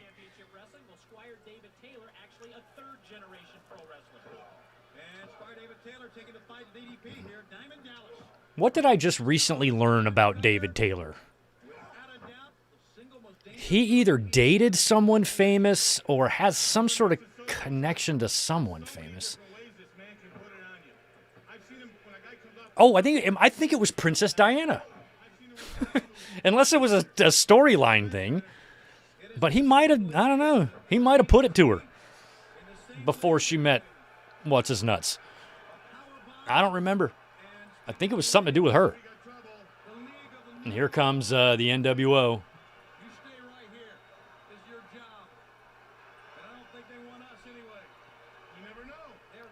There's a diamond cutter right there. Now, when do they do, is this it? At some point, this probably isn't it yet. But at some point, they do the deal with the T-shirt. And then DDP hits. Look, he goes, remember me? These two guys used to have history. When Scott Hall was in WCW previously as the Diamond Stud, he was with DDP.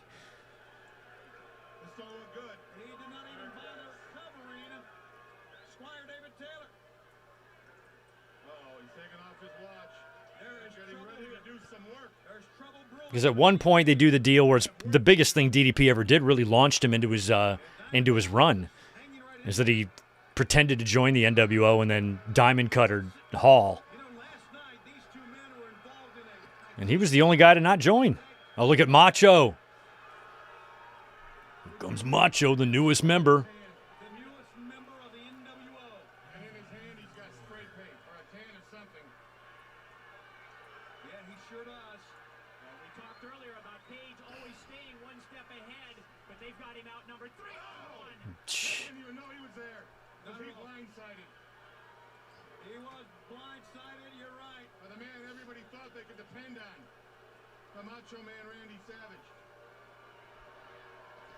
So weird that Macho joined the NWO. I mean, it makes sense that he joined the NWO. He should have just been there from the start. He had really no business being on... Who's that? Oh, there we go. Oh, my God. Look at him. Like, let's get some shots in on him. Who the fuck is that guy? Oh, my God. That is the funniest. That fan got in the ring, and did you see how Scott Hall was hitting him with worked punches? Unless that was on purpose. Is that some storyline I don't remember? Now they spray paint DDP. That was the craziest shit. But Hall hitting him with the fake punches was the funniest thing. And Savage came in with his running axe handle. Like, they weren't even... Why didn't they fuck that guy up? That made the NWO look so weak right there. That guy should have had to relearn how to speak after these guys were done with him. And he got away scot-free. And there's Dillinger out there making sure nobody else does it.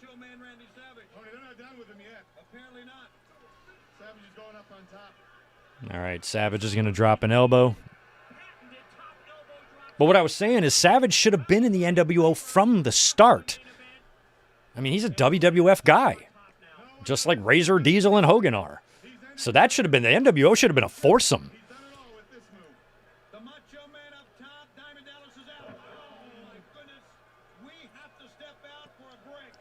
Like, I would have done 2 reveals. I would have had Hall and Nash come in and then reveal Macho as their third partner at Bash at the Beach, right? And then instead of Macho on the WCW team, do somebody else. You had Luger. You could argue Luger could be in the NWO too, but he was WCW NWA. So Luger, Sting, and then Flair. Flair. Do Luger, Sting, and Flair versus Hall, Nash, and a mystery partner. The mystery partner turns out to be Randy Savage. Team WCW has them beat, and then Hulk Hogan comes out to turn heel and help the heels win. And you cut the same promo with Hogan forming the NWO and all that, only Savage is already there with them.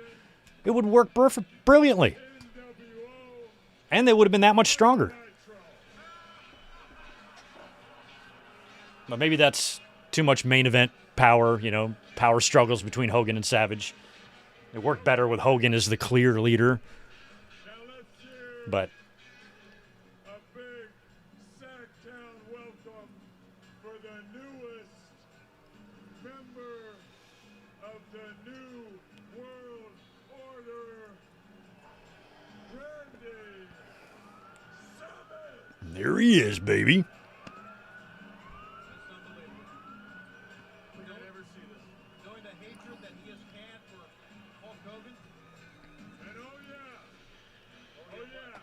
Oh, yeah. The NWO, we don't stop there. We don't give you just one icon. No. The Outsiders have hooked you up with another icon. Nice. So make welcome, if you will, from Hollywood, California. The undisputed, undefeated NWO World Heavyweight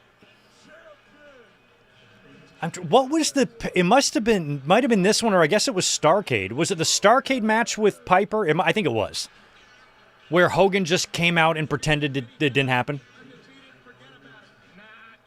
because it was non-title, and so they just pretended the match didn't exist, and Piper never beat him. And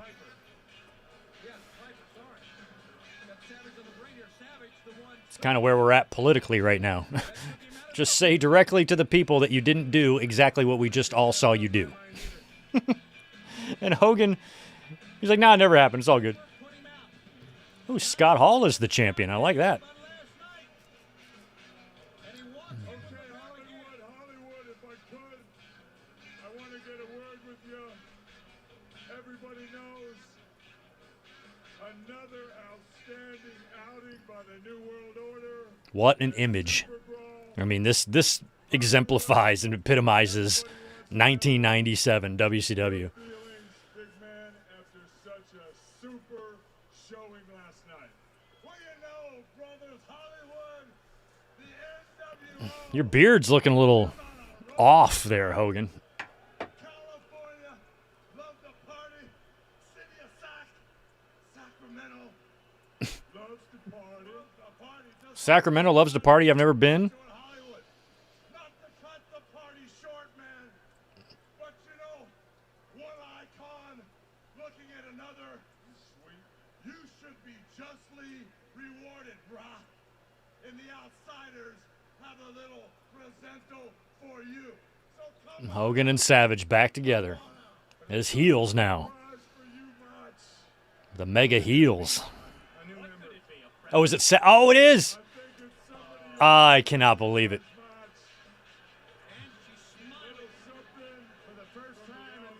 And they're gifting Randy Savage Miss Elizabeth, who's now in the NWO. Was she already in the NWO?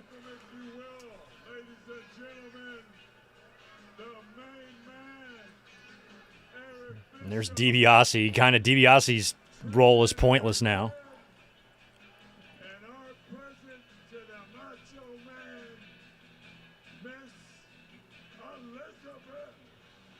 Savage and Liz. Oh my God, they're hugging, and oh my God, it's so weird.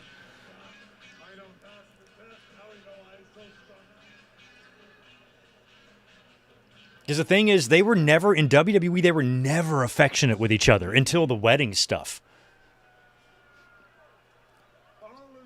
I never saw them hug until WrestleMania 7. Like, even after Savage turned babyface, I mean, he would put her on his shoulder and stuff, but they would never kiss or hug or anything like that on screen, ever.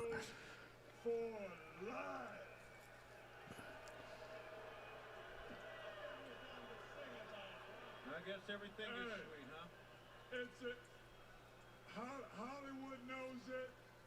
The Macho Man knows it. E knows it. Teddy knows it. The outsiders know it. Sacramento is NWO territory. Yeah, and Hall, I gotta say, you look good with that big gold. Feels natural. Like, that should have happened. Strong again, the New World Order. When we come back, the World Tag Team Champions, Luger and the Giant. What awaits for Wait. They're going to commercial, and we got a whole nother tag team title match coming up. This must be very fast. This is going to be a 6-minute match, and we got to drop a Sting angle or something on it, too. So, I'm going to go grab a Frosty. I'll be right back. Lex Luger and the Giant together against the former World Tag Team Champs, one of the top contenders here, Harlem Heat. Let me go back and say this one more time. Roddy Piper should be the world champ. Oh, look at Sherry.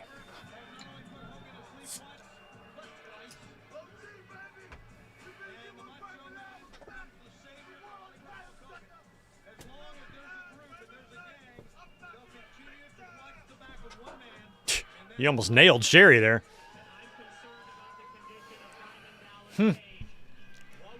Bowl Cut Kid. Did you see him? Bowl Cut Kid. He was on WWE shows sometimes. They'd show him in the crowd going like, ah, and he's kind of a big fella. He's got that horrible bowl cut. That was him. I guess he's from Sacramento.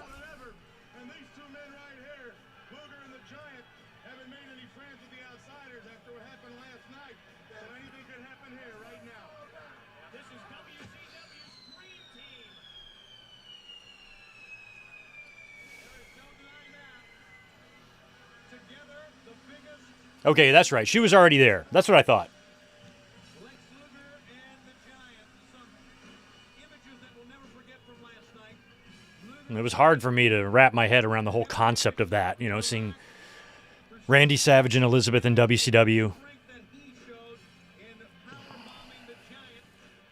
Luger coming out. And working together after their divorce. Hall putting him down for the 1, 2, 3 on I don't think Lex is with her yet. She's with someone else.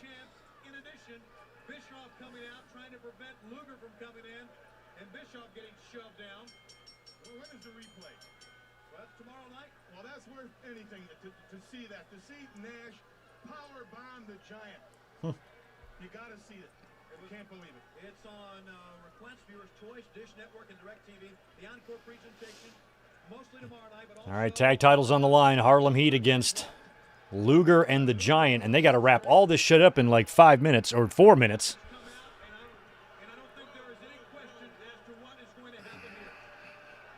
Anybody want to venture a guess? Just a minute. Get ready to go, guys. He's going to strip him of the belts. Just a minute. Hold the phone. All right, we're not going to get a match at all. We got security at ringside. They're ready for fans. Little help from my friends, so to speak. Oh, there they are. The gang is here. We got a little problem here. Little problem. But it's a real simple one to fix. Very simple. gentlemen are out of order. Those belts belong to these two gentlemen right here. Boy, I knew this was coming. You did not have a doctor's release. You were not authorized to wrestle. You used your Look at Nick Patrick. in the match. So, my friend, those belts belong right here. So Bischoff is trying to strip Luger and the Giant. Whoa. Bischoff, not so quick. Because you have to carry me out of here on a stretcher just to hand this over. I'm so sick and tired of your political positioning, your little moves here and there. You're swerving. How about this? I got a proposition for you. You're a risk taker. You're a gambling man. I'll hand this belt right over to your boys here you've been protecting if, in Uncensored, where anything goes, we put the whole enchilada on the line. Every single belt.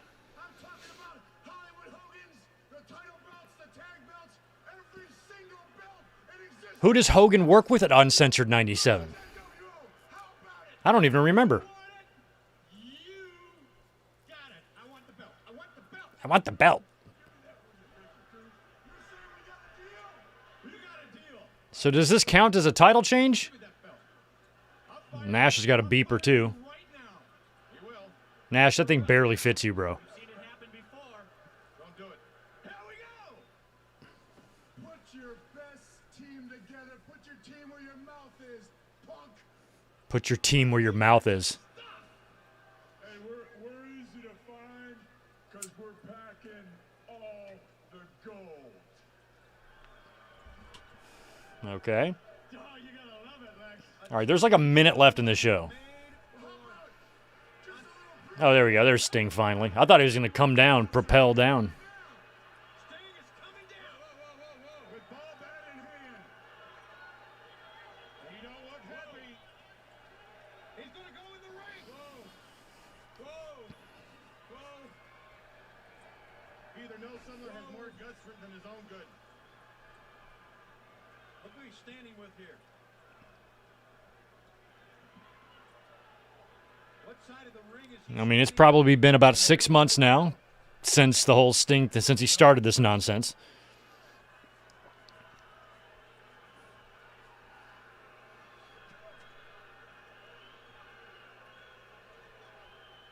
What is going to happen here? Is he going to choose sides? He is staring at Hogan. He is staring at Hulk Hogan. Do something. Hogan hugs him. Oh, this is sickening. Oh, it's sickening. Can you believe what we're seeing? No, I cannot. No response from Sting. Fans here, we have to go. No way. This is a great organization. Wow. Is this how it goes off the air with a cliffhanger? That's hilarious. That's smart. Tune in next week. Figure out what all this means. All right, I didn't even know it ends like that. I just thought Sting was going to Scorpion Death Drop a bitch, and that was how it was going to end. But you got to tune in next week to find out what happens. All right, we have to switch over now. It's time to watch Raw. That was an interesting, to say the least, episode of Monday Nitro that I don't think I've ever seen in its entirety before. But the next one I have, we got to go over to Netflix for this one. I haven't even pulled that up yet, so let me get our Raw thing ready. We're gonna watch Raw. We're gonna watch it over on the Netflix. So if you're unfamiliar, I guess if you go to, this is how I do it, log into your Netflix. I just search WWE, which I think I already have that search already pre-saved. Raw Vault should pop up, is one of the first things you see. I click that. Then I go down and I locate the year we want, 1997, which I have now done. And we're looking for what? February 24th, which should be the fourth one down. So they only have a few from 97. God, it doesn't look like any more than 15 episodes from 97. Really sucks. But there's some decent ones down there. The night after the screw job is there. That might be an interesting one to watch if that episode exists for Nitro. There's probably a handful in 98 that'll be worth watching as well. But yeah, so find February 24th, 1997, and let's get the exact runtime here according to Netflix. 1 hour, 32 minutes, and 5 seconds is what I've got for Netflix. So what I got to do here is I got to put up this other timer so we can follow along, and I have to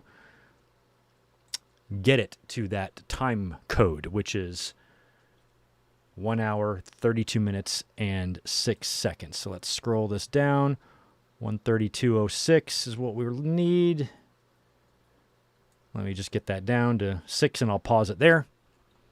No, yeah, 132.06. That's what we want. All right. Right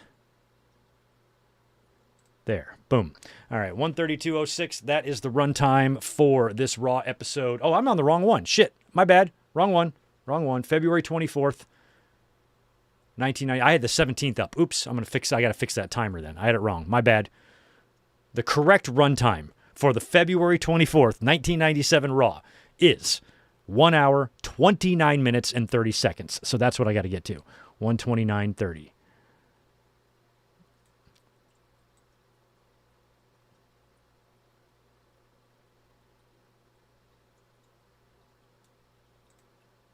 There we go. Just got to wait 13 seconds real quick. Sorry about that. I had the wrong one pulled up. 1 hour, 29 minutes, 30 seconds is the run time. Hope that didn't screw any of you up. There we go. All right. We got the correct time code on there now. I am all queued up here on Raw, double checking my year, February 24th, 1997. And again, this is in the Manhattan Center. I have fond memories of the show. I thought it was really cool that they went back there.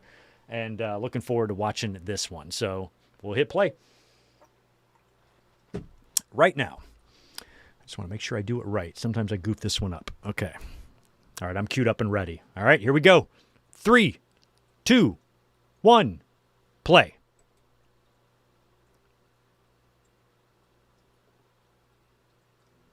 Don't skip the intro. Now I got to get synced up because I screwed up on my end, but I can easily fix this.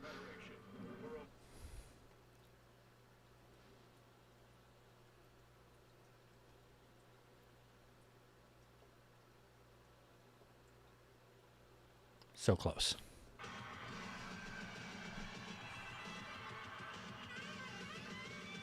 I love that old intro of Monday Night Raw. Yes, ladies and gentlemen, from New York City.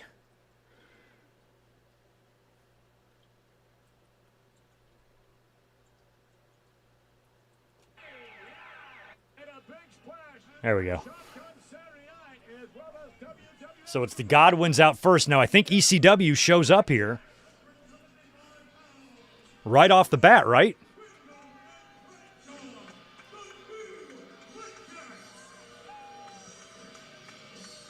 And here they come. Here we go. Blackjack Bradshaw, Blackjack Wyndham going at it with the Godwin family. I'm going to pause this again. I'm trying to get exactly synced up because I'm just 1 second off and it's driving me nuts.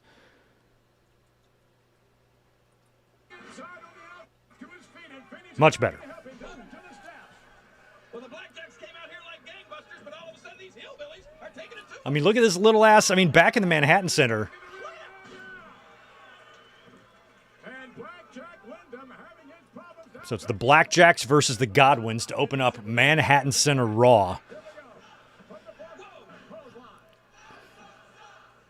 I cannot believe how quickly they abandoned this. They only did it for like 6 months. Was in a tag match not long ago with the I was so bummed out when they started running those dog shit arenas. I mean, they just did it because it was way cheaper, I'm sure, and way less of a hassle to travel in the middle of the city to do this instead of just running Fernwood Resort out in deer shit, Pennsylvania, or Ohio, or wherever it was.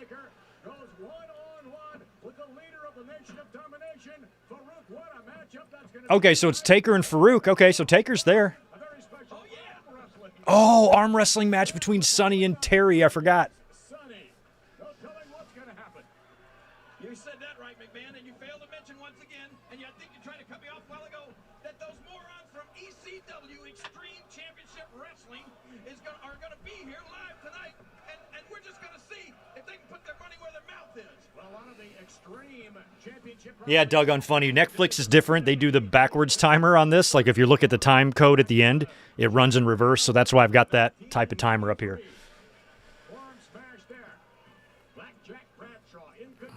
Should be pretty easy to follow along anyway, because I'm hoping most of you probably don't have to worry about ads on Netflix, but YouTube's a whole different story. But I try to keep the volume high enough to where you guys can hear it to match up, and also not having any copyright issues, which I never really have. Out of the 184 episodes, I think we've lost 3 due to copyright or something, so maybe 4. Not bad. Is there brains of the Godwin outfit? Of course, and there's the brains poop right there. Henry coming in. You know, if brains were bacon, these guys would be sizzling. Sizzling. Yeah. Oh, my goodness, with a double clothesline. What is sizzling? Family, here we go. A quick cover. And can't quite put him away. Henry Godwin, along with Phineas. And you're not going to see a lot of scientific wrestling on their part, but a whole lot of brawling. What's the line in the movie? There's a movie like, I'm sizzling. What is that from? I don't even know what fucking sizzling is. Is it a type of bacon? Ooh. Manhattan Center is just such a cool spot. And apparently this is up in a building. Like they're in a skyscraper. They're like up on the 13th floor or some shit, right? And I'm curious, those who are familiar with New York City and have maybe been around these areas before, there's also another little venue that ECW would run a lot that looked exactly like this. And it's also in New York City somewhere. It just has like a greener trim around the balcony. But it's like where Raven came back, you know, when he returned to the company. They've done a bunch of shows there. And it reminds me of the Manhattan Center. And it might be in the same fucking building. I don't even know. Hillbillies out of here starting to smell up the whole Manhattan Center. Educate me. Because I know I've heard stories about them having to, like, they have to bring up the ring in an elevator and shit to get it up there.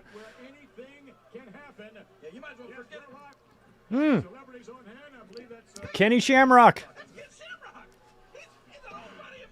He's an old buddy of mine. From the UFC, Ken Shamrock. He's the ultimate fighting champion. He's the ultimate fighting champion. In New York City, and a hard right hand there. Black Jack Wyndham hammering away. I'm telling you, I can't believe Ken Shamrock is. The guy left me. No, it's not from Hot Shots, but I do like the sizzling belly. I can't see where he's sitting. Ken, where are you? You and Ken Shamrock go way back. We're big buddies. Is that right? Oh, yeah. And again, pouring on the forearms here. Black Jack Bradshaw. You know, ABC Network said Ken Shamrock was the world. Like over at Rockefeller Center, like SNL is up on the whatever fucking floor. Like it's way up there too. The Godwin family against the new Blackjacks. And Henry Godwin, turning into his man. Look out! Nicely done. And There's at least one of them ECW guys in the front row. The front row. One of the guys that's there with Vlad a lot. Godwin, we are live, ladies and gentlemen, New York City, the Manhattan Center, where Monday Night Raw all started. There's got to be a YouTube tour or a YouTube video where there's like a tour of the Manhattan Center. That might be Vlad. Vlad might be there. Is that him next to Bandana Guy? I think it is. I think Vlad is there, front row. Dark-haired guy, black guy with the backwards hat. He's at ringside all the time. You're not kidding. When he gets his armpits up around your nose, you could be put out instantly. Oh, clothesline from hell. Probably before it was called that. Has he got him? Yes. And did he get him? His foot was on the rope. Yes, Super Troopers. The red-haired guy. He's trying to hit on the girl, right? I think. Yeah. Thank you. The Blackjacks apparently victorious on a bad. Wait. What's this guy? There's another official in trying to straighten things out. That's Billy Silverman and Mike Chioda. And the Godwins obviously are taking. Now wait a second. On the show that on the Nitro that we watched last week, in a few months on Nitro, didn't we see Silverman? Because I know Silverman refereed for both companies. I just don't know when he left one and went to the other. He's the only referee that I know of, that I can remember anyway, that ever jumped ship. All right, somebody's going to get slopped. Ugh. Oh, the referee got... That's Kyoto, right? Slipping and sliding. Oh, look at the sell job on the slop. Yeah, I wasn't a fan of the slop. Oh, here we go. Now this is Perry Saturn. And Cronus, right? Oh, they got poor guy, cameraman. Poor innocent guy. A ring attendant. And Heyman is here. Long leather jacket.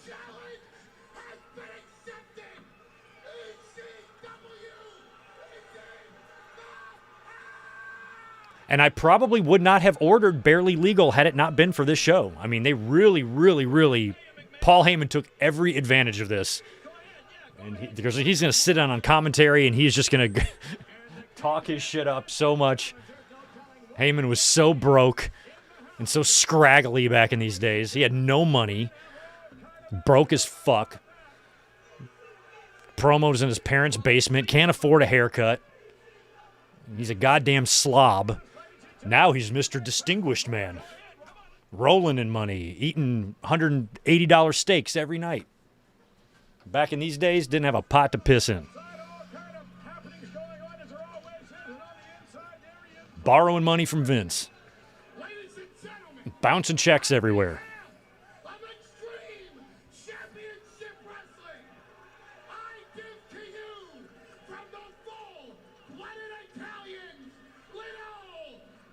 Little Guido.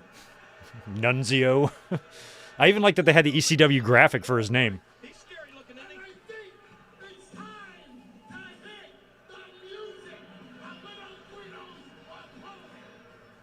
Okay. Is this his music? Doesn't even sound that great.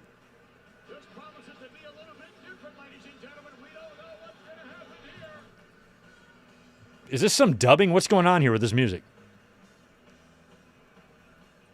Okay, the BWO. This feels like it's an edit. It's definitely an edit. Look at these guys. Look at 6. 7-Eleven, they're calling him. Big Stevie Cool, the blue guy. Oh, my God. This is a very horrible network edit. God, Blue Meanie is hideous. Whew. You should not be wearing them shorts, bro. Ugh.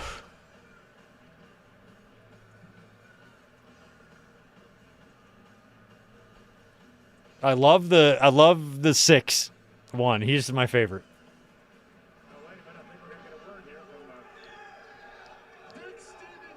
Big Stevie Cool.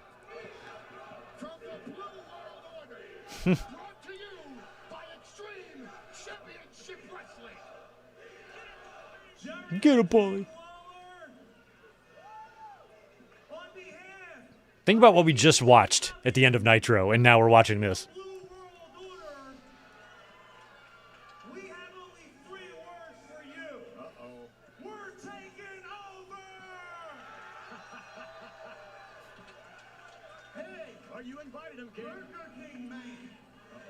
Uh-oh.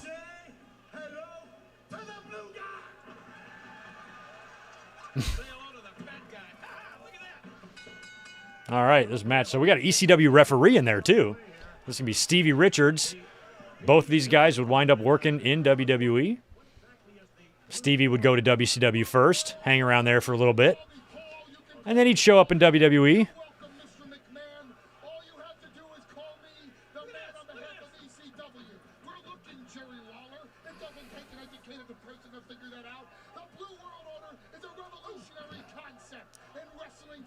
Paul Heyman, just listen to him. Plug and plug and plug and plug.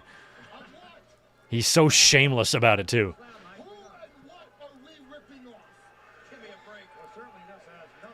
Listen to Vince. Clothing line. Oh, there's Raven. Now, Raven would be in WCW in just a few months. But, like, listen to Vince there. Not to be confused with the clothing line, NWO. Like, he's such a bitch. He just can't admit that anything else out there exists, you know? Vince would just refuse to acknowledge. You impress me as an announcer. If this WWF thing does not work out for you, we could actually give you a job in ECW. Oh, Paul Heyman, what a great guy. Imagine Vince announcing ECW matches. Goldust is here. Thus far of the ECW action. As far as I'm concerned, I'm the premier here in the World Wrestling Federation. Everyone else is just B-movies. B-movies. But even Lawler, you heard him, or Heyman, when Lawler was like, what a ripoff, and Heyman is like, who and what are we ripping off? Please say it. Please say it. And they won't say it. Then Vince is like, it's a clothing line. I mean, I don't know if you want an endorsement from ECW, but I'll tell you this. I don't care, homosexual, heterosexual, bisexual. If Marlena comes along with the package, I go home with him too. There's no greater display of the fragility of Vince McMahon and what an absolute fucking bitch he is than the letter he wrote to Ted Turner in like 1996 about, like, he was just getting his ass kicked and he was mad. He's trying to lash out at anything. And what, there was some blading, on like WCW, and he called it self-mutilation and a disgrace and all of this, and meanwhile Vince, spilled pints of blood in the ring merely 2 years after that. It's like, God, he's such a whiny guy, I know you had trouble hearing him over the great crowd that loves ECW here at the Manhattan. I'm like, Ted Turner never paid Vince any mind, but he lived in Vince's head. Ted Turner didn't give a shit about Vince McMahon, never thought about him, barely knew the motherfucker existed beyond 1983. And Vince obsessed with him. So pathetic. Oh, look at there, La Femme Nikita. Great show. I never really watched it. When little Guido stands up and gets hit in the face, We all remember Silk Stockings. That was good stuff. that this is extreme. Oh, there it is. Super kick. ECW had those very, very fast counts. God, this is awful. Did they use, what's up with the music? Like, why would they network edit this?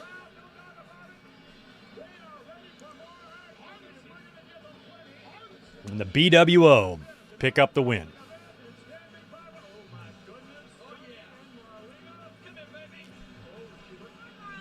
her lips are probably so sore. It's gonna make my job that much easier. I'm gonna come at you hard, baby. And then it'll be your final scene, so I can say, Okay. Marlena and Sonny in an arm wrestling contest. And right after we get ECW and Paul Heyman, we now get Honky Tonk Man.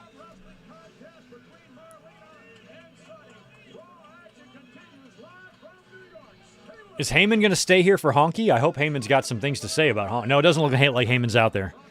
Quit action. For every action, there's quit action.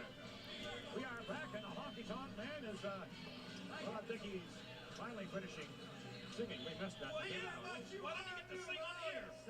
Oh, he's going to ref the arm wrestling. Okay. I was like, why is he out here? Pleasure to be the special guest referee. Why not just have Lawler do this? Arm Wrestling Challenge. Oh, yeah. And the Honky Tonk Man has never been one to keep his fans waiting. So let's bring out the contestants right now. The first contestant, the ever so lovely and always beautiful Sunny. Does she have music yet? Queen of cyberspace, here she comes, ladies and gentlemen. Not her I Know You Want Me. She's got something else. Here she is. So she must have something hot on under that. Dressed for the occasion.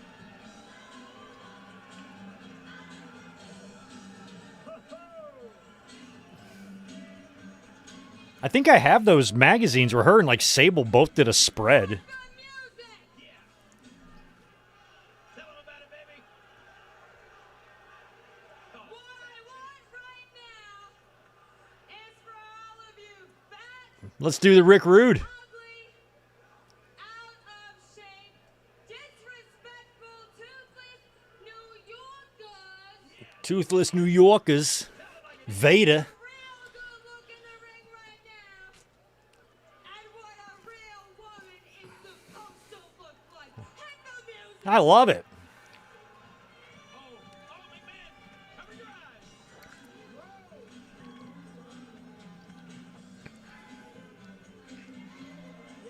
It's pretty amazing that she's fat and disgusting and rotting in jail. And she once looked like that.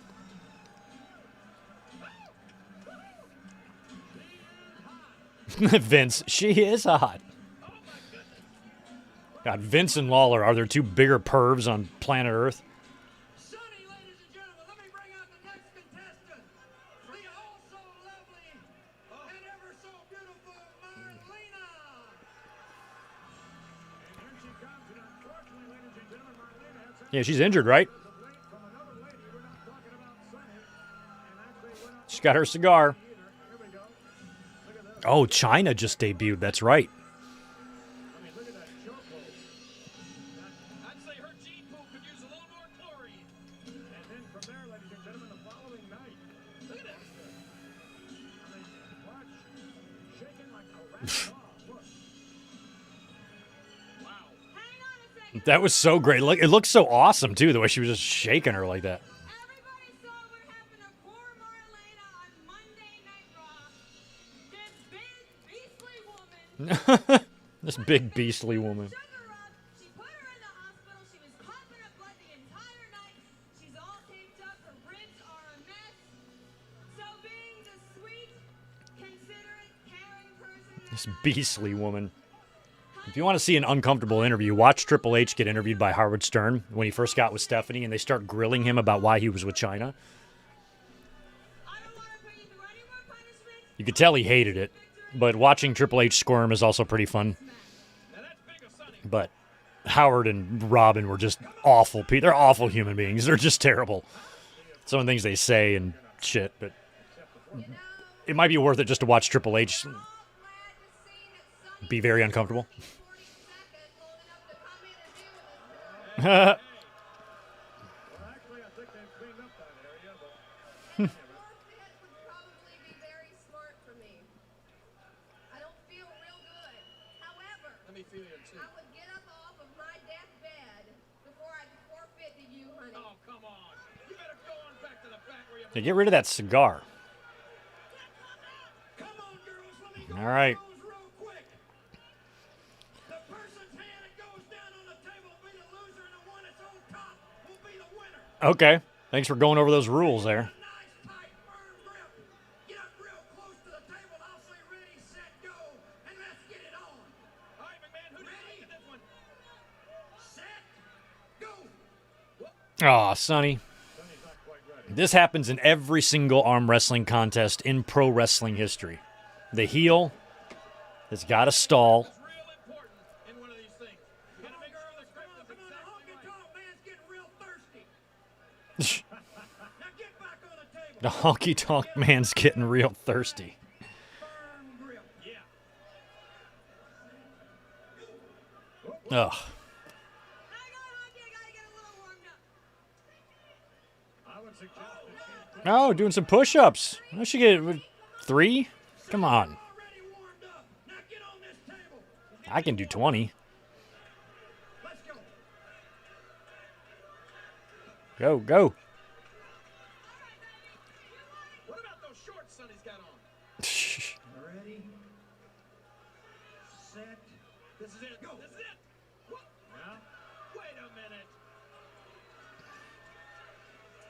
Oh, now you're mad. If you pull out of there one more time, you're disqualified. There you go. Oh, please. Tell her. Talk about someone who's partisan. And,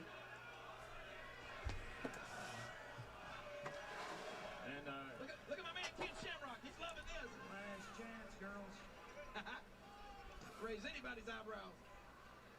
Nice tight grip. Nice tight grip. Ready.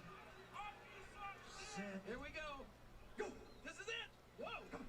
Pull, Sonny. Ow, they're doing like, don't they, are they supposed to have pads for their elbows there? Unless that's a padded bench. But ow, that looks like it hurt your elbow. Pull, Sonny. Yeah, yeah. Hard. That's it. That's That's it. Hold on, son. Hold on. Hold on. You better push, Marlena. You're finished. I don't feel like Sonny's shoes are very Sonny, go! Go, go! conducive to an arm wrestling contest either. Oh, there we go. Is she going to win? Nope. Come on, Sonny. Don't... Somebody's going to cheat. Come on, Sonny! Hold on, tight. Hold on. Lawler. Marlena. Sonny, hold. Marlena, no. Oh, the old powder? Can you... You fucking bitch.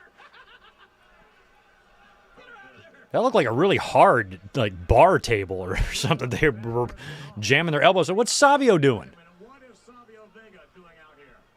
What is happening? The nation of Why would he randomly come out? nation coming out here. Oh, Gold Dust.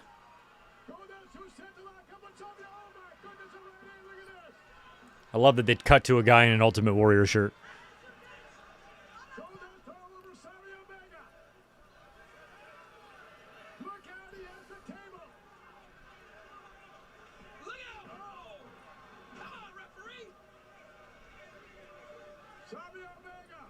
Okay, so this then leads to our Gold Dust versus Savio Vega match. Savio by now is in the Nation, right? Oh, maybe this is not even a match. This is just them brawling? I thought that was like the segue into their match. Or something. Why would Savio even come out there? Like, what was the point of that? Oh, no, it is a match. Okay. And PG-13 is out there as well. And I'm pretty sure, no, it's not them. It's the Headbangers. I'm like, who faces LOD? And I remember watching that night being so surprised when they returned. It was such a nice surprise I had no idea about. I had no clue. If it was leaked out early, I did not see it. Check out D'Lo.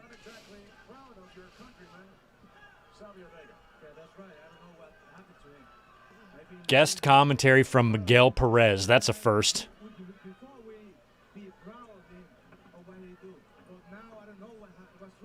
Miguel, you guys are going to be future stablemates here because he joins the Bariquas.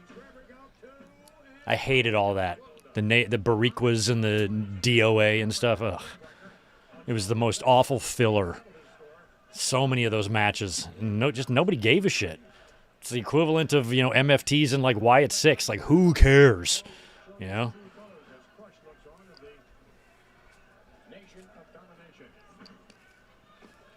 What do the fans back in Puerto Rico think of Savio Vega now? Well, like I said before, everybody feels proud of him before, but now it's a shame because everybody give 100% of the support of Savio Vega because it's the Puerto Rican. But now he say he's no more longer Puerto Rican. Now he say he's no longer Puerto Rican. He does? Would he have to denounce his Puerto Rico hood if he joined the Nation? I don't think so. He can still be from Puerto Rico. What's wrong with that?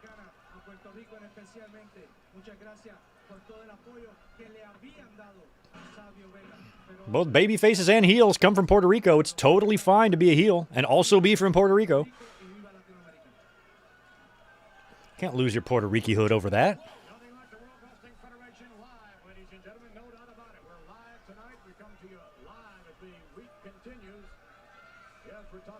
Phone number no longer active. Damn it.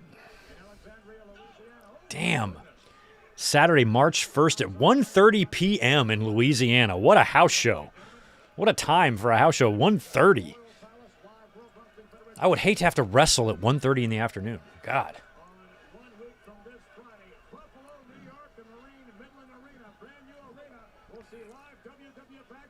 Ooh, in the Gund Arena. God, they were just traveling so hard. My God. The times have changed, y'all. I mean, this was the majority of their revenue was live event ticket sales and pay-per-view. But they relied so much on ticket sales, and they were in the shitter back in these days. But now all the money's in media rights deals. Like, that's why they don't tour like that anymore. You don't need to. And the shit was brutal, man. People making a fraction of the money that wrestlers make now for literally 10 times the work. It's crazy. Savio was going to be out here by himself when he came out here. You got to know that anywhere any member of the Nation of Domination is, the rest of the nation is going to be there. Look at Think about the wrestlers who murdered their body for 3 decades and don't have hardly anything to show for it financially.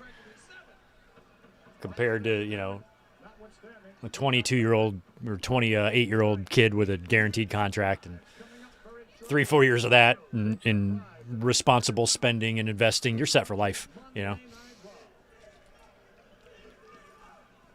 Underneath the clothesline, from the other side, underneath the other one. Goldust and Savio. Here we go. Radio Highway. And that's all they can get. Savio spinning. Oh, Spinning heel kick right into the chops. And Savio Vega, rather than giving a salute, should be covering someone out there. And here we go. Vince. Savio, instead of saluting someone, he should be covering him.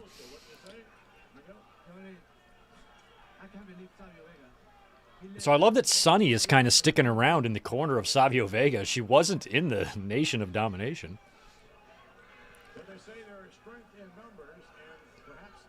Although I think that would make an excellent adult video cover. Sunny in the middle of the Nation of Domination. Don't even have to change the title. Just leave it that. You'd have people renting that. So much for any degree of fairness. Goldust being right in the thick of things right after the encounter with Sonny and Marlena. And had it not been for that powder thrown, my goodness, into Marlena's face, Sonny was going down. But what's the deal with Sunny out here now? All of a sudden she's all chummy with the Nation. Well, you will recall it was Sonny who brought Farouk to the World Wrestling Federation. Yeah, but I thought they were split still. Like his head.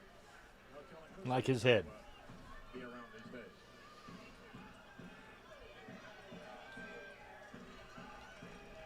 A lot of fans would like to be right there next to her, I can tell you that. The queen of cyberspace, she's been all over everything as of late. Well, I'll tell you, I'm glad to see Sonny out here. And I never thought I'd say I'd be glad to see The Undertaker, but tonight, with all of these ECW idiots here, I'm even going to be glad to see The Undertaker out here. The Undertaker meets the leader of the show. Oh, Wow! Undertaker against Farouk. Coming up, however, right now, Savio is looking for some help. Look at Sonny. It's going nuts. look at Sunny. Back on his feet for the ride. Goldust now, and Savio. Oh, I forgot to answer that super chat earlier from Ryan Adams. Thanks for the $2, bro. Suggest TNA Slammiversary for next week, 2008. I don't know anything about that show. But yeah, if that's what you guys want, I'm down for that. We got to figure out what to do next week. We got to do something. King of the Ring 97. That is one that I don't think we've gotten to. It is King of the Ring season. Maybe we need to do that one next week. I don't think we've done it. You know what, man? I'm gonna get a microphone. I'm gonna go over there and talk to him in just a few minutes. As soon as this match is over, I want to get. I remember it. It wasn't very good, but we should probably check it off the list. And Goldust might be considerably less dangerous after that maneuver. Here we go from the top. Can he get it? Suplex. Ooh, slapping him on his booty. Retaliating. Shot to the ribs. Working to the body. Headbutt. A counter headbutt. And Savio. Well, Shh. if it works. Goldust trying to keep his opponents off balance, but it's Goldust who at this moment is trying to recoup. I think I'd have to be recouping too if I just kissed some man. Oh! And Savio Vega trying to catch Goldust, but Goldust didn't fall for it.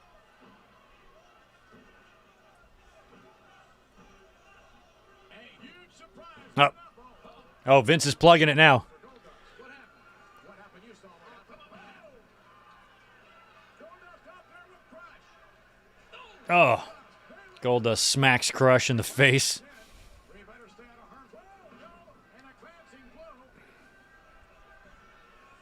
You know what, McMahon? Goldust is really lucky in a way. He's lucky that Clarence Mason is not here tonight because what he All right, so between Slammiversary and King of the Ring 97, sounds like Slammiversary might be the preferred.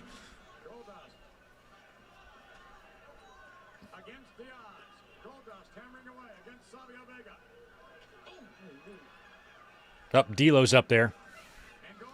And Slammiversary, I'm assuming, is here on YouTube, right? Oh, there we go. It's going to be a DQ. Now, earlier on, Vince was trying to plug a surprise, and I'm pretty sure he's going to be referring to the Legion of Doom. Oh, there's Miguel Perez getting in there. He got taken out. That was fast.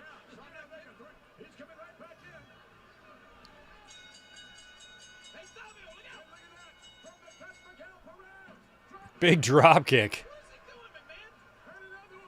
George the Animal Perez in here.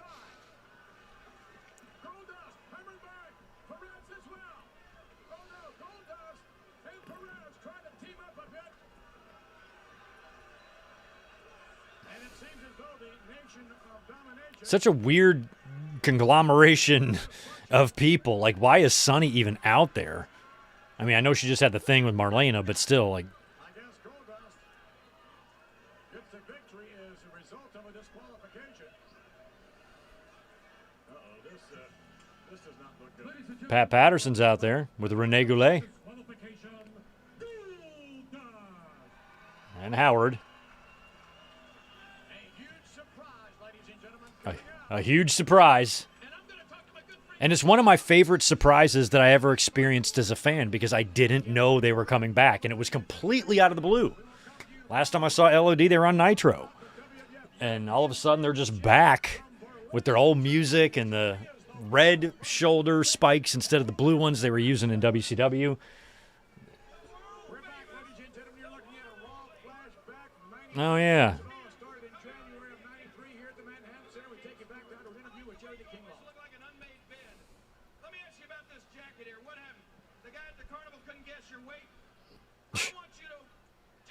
I don't know anything about this guy. Is this Tiny Tim or something? Is that who he is?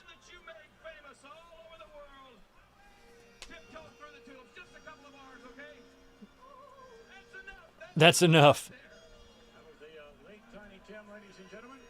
Oh, he died. Wow.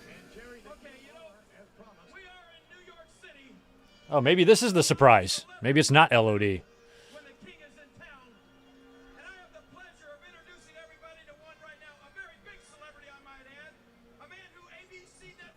Oh. They're going to interview Shamrock.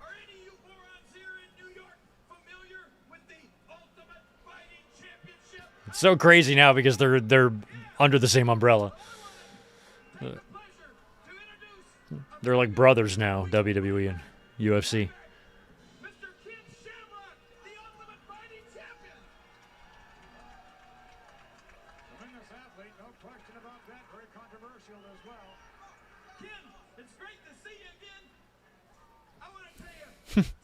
Lawler's sucking up to him. With my martial art technique that I taught to Kim over the years, I know, Kim, that it's helped you win a lot of matches, helped you become the Lawler trained him, apparently. that you are, and I just want you to tell the people what it was like when you and I used to work out together. Just tell them how it was working out with the King. You're kidding, right? Garrett, good luck at trivia. I don't know you. Look at Shamrock. Come on now, listen. He never met. I think you've been bounced around the old octagon a time or two too much. Maybe land on your head. Come on. Why isn't Shamrock not just ripping his head off right here? Hey, look, bitch. Make those guys submit and tapping out left and right. Tell them about that. The way Shamrock looks at him. What are you trying to embarrass me like this for, Kim? What's the deal here, huh? Imagine that. The King is lying. Tell the people. Come on, what's the deal? I don't know you. You're a liar. You're lying. I don't know you. You're a liar. Oh, my goodness. Jerry the King. Oh, look at that egg dripping all over his face, ladies and gentlemen. We've got lots of action coming up right here. Well, that was a pointless interview, if I ever saw one. Right now, word about the Slammies. Oh, the Slammies. We're back. The 1997 Slammy Awards, taking place Friday, March 21st of WrestleMania weekend. You can see it on the USA Network, and you can now cast your vote to decide. Wow, it didn't air until 11. I remember that. I taped both of them. And man, has this show sucked without ECW or Yeah. BCW's back. right now from Buffalo. Oh, is that Mikey Shitbrick? It is. So it's Mikey versus Taz, right?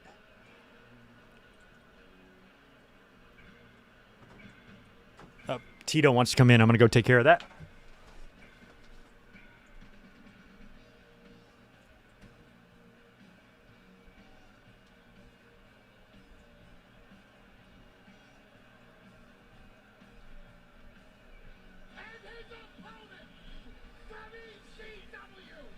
He's here. And there's Taz.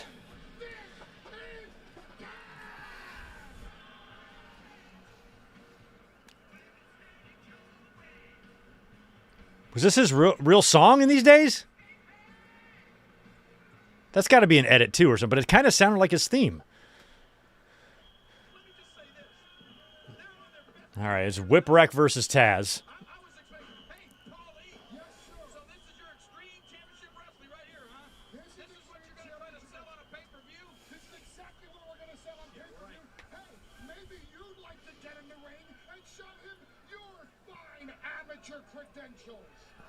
Yeah.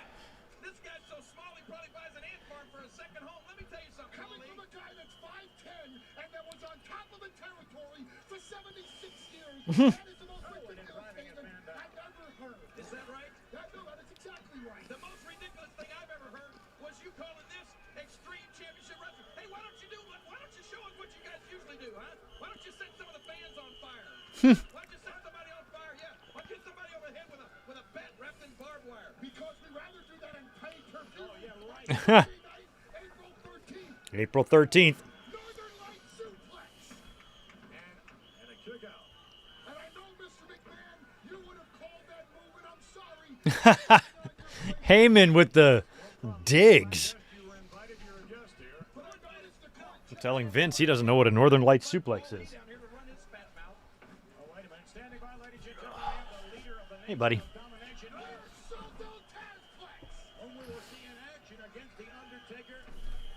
Sorry. Farouk. Tonight will be the same thing that it's always been for Farouk. When I get the Undertaker in the ring tonight, just like I've done with everybody else, he'll feel pain. He walks around here like he is immune to pain, but I can guarantee you tonight, the Undertaker will need an Undertaker. How can one man beat an entire nation? It won't happen. Now let me take this a step further. I'm in Johnson. I have told you time and time. What's up, bud? You are not the street. You're running in front of your people. You're running scared now. Where are all your people at now? Once you see that you don't have anybody to back you, now you're backing out. Look around me. They'll do whatever I want, whenever I want, and however I want. I'll get you at WrestleMania Club. I promise you. You know what I'm having trouble remembering is exactly how the Nation formed. I don't recall the transition from the blue helmet to the Nation and how Savio and I kind of do. I don't remember. Whoa. Oh, yeah. This is maybe Sabu, right? He's up on the sign. Look. Oh, my God. He kind of fell. The most homicidal, the most suicidal, the most genocidal athlete. And Sabu, look out! Oh, that did not work. Homicidal, suicidal, genocidal, and I mean, it's not the greatest showing for ECW, to be honest. human suplex machine Taz with the head and arm Tazplex. Get a close-up of this one, WWF. And, all right, what kind of suplex was that? That's a head and arm Tazplex. It's the one move in wrestling that even Ken Shamrock fears. And there's the Taz mission.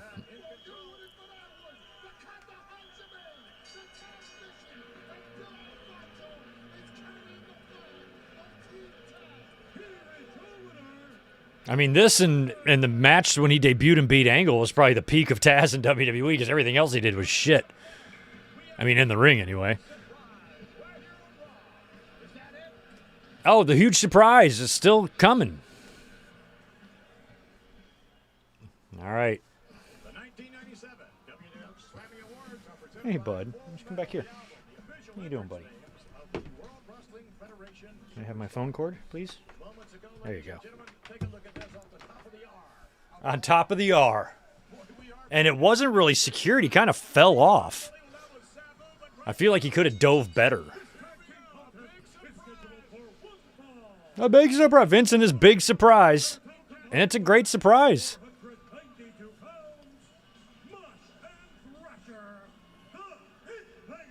I mean, I marked out for this when it happened because I did not know.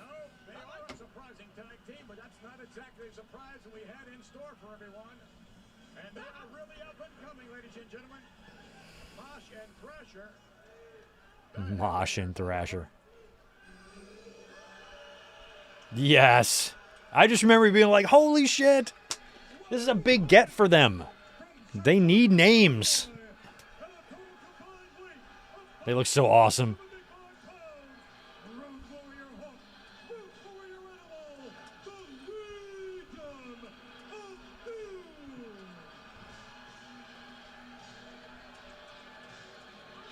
Coming back in the Manhattan Center. It would have been interesting to see what kind of pop they got if they came in a full arena, but it's still a cool memory because it was completely, for me, out of the blue. I thought it was something to really spice up their tag division. I was always a big LOD and WWE fan.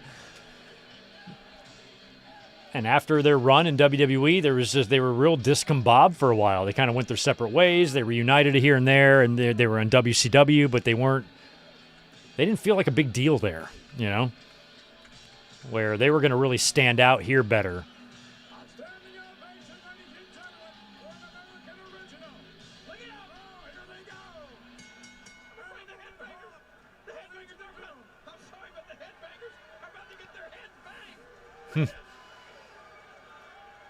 And I was at ringside when they lost the tag team titles for the final time. When the Outlaws beat them. And that was it. They came back with the helmets and Sonny for a little while, and Hawk, then the Draws and Hawk thing, and it was done.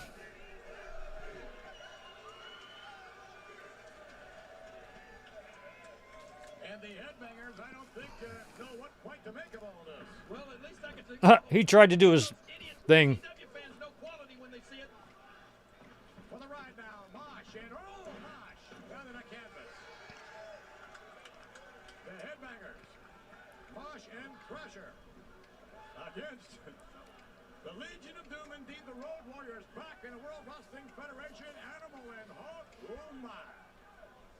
I was so glad they were back.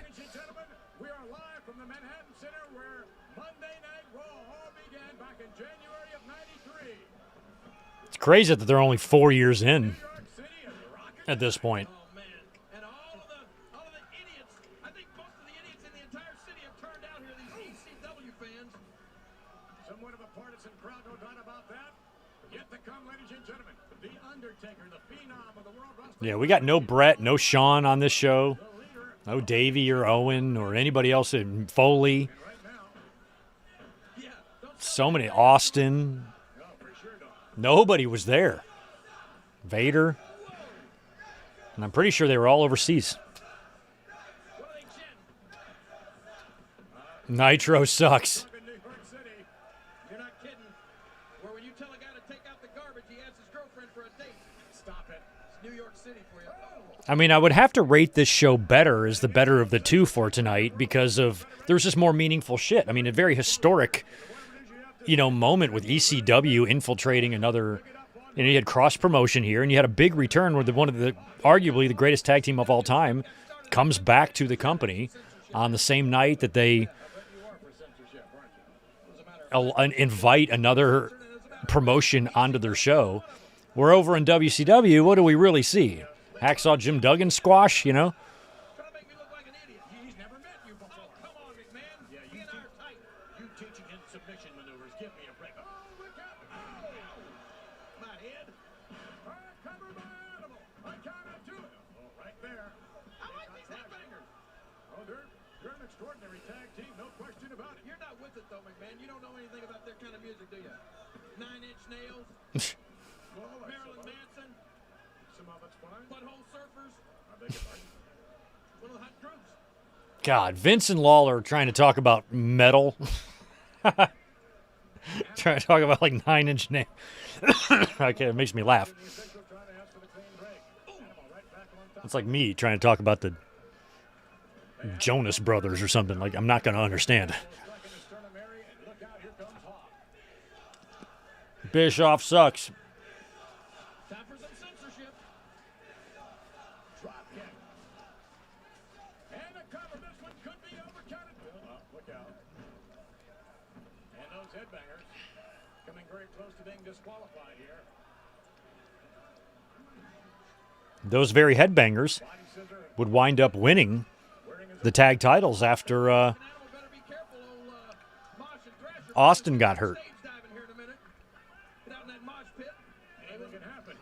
They would want to get out in this pit of these idiots out here. And a right hand by a Hawk. Yet to come, ladies and gentlemen. Live I mean, what does that locker room for WWE look like back there? I mean, think about who we've seen on the show so far. Just Goldust and the Nation and the Headbangers. against the Undertaker. And Undertaker is there. For ECW. And the Godwins and the Blackjacks. A little bit more. This is weak. You invited them. I'm going to tell you, I'm still saying this, McMahon. Imagine if they would have had a full roster for a Manhattan Center show. That would have been fun. 10 or 15 tables by ringside and crash some poor idiot's head through them. They haven't done that tonight. They haven't set anybody on fire yet tonight.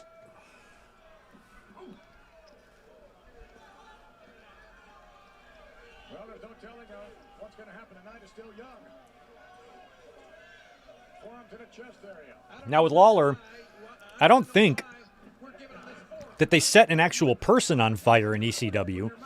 I think what he's talking about are like flaming tables, right? Because if I remember correctly, in about a year, Kane is going to light a production guy on fire with a lightning bolt. So I think WWE winds up lighting a human on fire for real before ECW does. Unless they were really lighting bitches on fire in '97. You know, McMahon, for years, the Legion of Doom have probably been considered the greatest tag team, maybe in the history of tag team wrestling. And it's a major surprise that they're now back in the World Wrestling Federation. But what a major, major surprise it would be if they were upset tonight. Hawk out. I know Headbangers are giving them a fight here. I mean, they didn't know who their opponents were, apparently. Unbelievable. The Headbangers with an opportunity now. Hawk took that corner post right in the shoulder area. Look out. Whoa. So at least it's competitive. And Hawk is in trouble, ladies and gentlemen. He's in big-time trouble. The double-team effort of the Headbangers. And this matchup, as well as Raw, will continue. Stay with us for more action. All right. Welcome back, everyone. We are live from the Manhattan Center where Monday Night Raw began back in '93. And a Twix double feature. Oh, my goodness. Let's take this Twix double feature and take a look. This is what happened during the break. I'm telling you, McMahon, the Headbangers are looking great. And yes, indeed, they have been. And unfortunately, things aren't looking all that good for the Road Warriors, for the Legion of Doom. Yeah, they came in here probably underestimating their opponents. I doubt that. But oh, my, breaking through the double clothesline. And now Hawk can just tag in Animal. By the way, ladies and Oh, gentlemen, can't call that phone number. The number now 1-800-737 for WWF. What brought the Legion of Doom back to the World Wrestling Federation and what effect it will have on WrestleMania 13? Option 4, ladies and gentlemen, is the option. That was the same number that would have the Lex Luger theme song, I think. Because I remember that, like, that whole font and stuff. Of age, you have your parents permission before calling. And right now, I think the Headbangers would like to have a little parental permission. Oh, right. That's right. The Davey and Owen European Tournament deal was going on. That aired the following week. Thank you for that. That's right. Headbang. Shawn Michaels, back in San Antonio, watching this action. No. And I think the Headbangers have lost the match as a result of a countout. I'm not certain. I just thought, yeah, LOD won this. Referee's official decision. He rules this bout a double What? countdown. In my head, my Mandela effect brain just assumed LOD beats them rather handily here. I had no idea this was a double countout. They're still going to hit the doomsday. Headbangers are going to wish they went on back to the...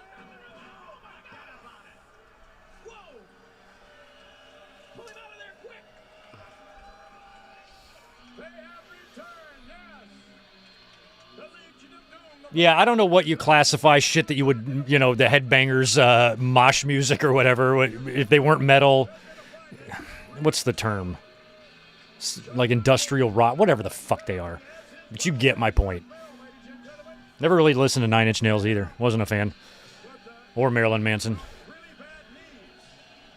Or whatever that genre is called. It ain't for Greg.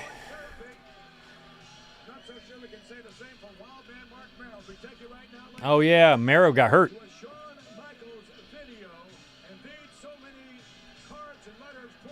Oh, no. Are we going to get Are they going to recycle Tell Me a Lie? They are. I kind of forgot that we recycled Tell Me a Lie for the second time. He had some bullshit. The first time was when Uno, Marine, kicked his ass, not 9, 1. He had to take all that time off, and we had to be told a lie. Tell me a lie. And now he's lost his smile while also having a knee injury, both of which magically rectify themselves or heal themselves within a matter of weeks. Smile is found. Knee is fine. Let's get back in the ring now that WrestleMania is over. I don't have to do the job. I can just get right back up in there. So this is the second time that Sean's own idiocy has forced this music video upon us. Like, all he had to do was not be a drunk idiot in a bar, and we get no Tell Me a Lie video. All he has to do is not be a bitch about dropping the belt to Brett at WrestleMania, and we don't get a Tell Me a Lie video. These videos are a lie. The Tell Me a Lie video is a lie. They should have never been created.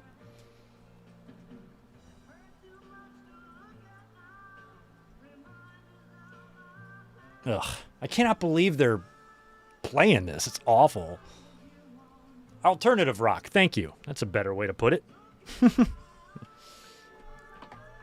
I did like alternative rock. I always have. What I don't like are alternative facts. No more yesterday.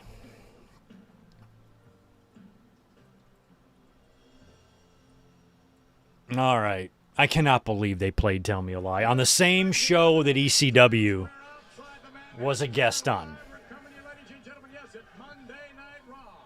May I speak now, Mr. McMahon?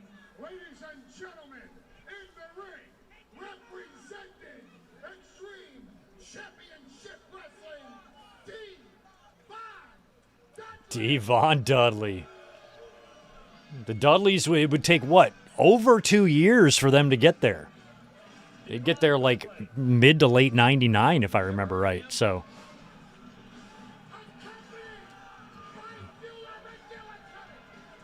Dreamer and Beulah. I think they're still married, right? Beulah's hot. Beulah was one of my favorites back in those days in terms of like the women of wrestling back in like 97, 96, 98. Beulah was the top 3 for me, that's for sure.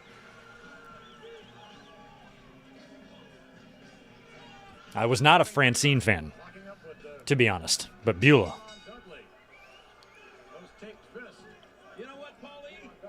No, I don't know. I'll tell you what, you should get down on your hands and knees and kiss my royal feet for giving you the opportunity to be out here and constantly plug your pay-per-view. More people are being exposed to your ECW wrestling in this moment than have been in the entire history of your It's Tommy Dreamer and Devon Dudley with Cyan Guy Dudley. A lot of ECW fans in the crowd. A lot of shirts. I mean, I think they might have really had something here if they would have really really committed to it.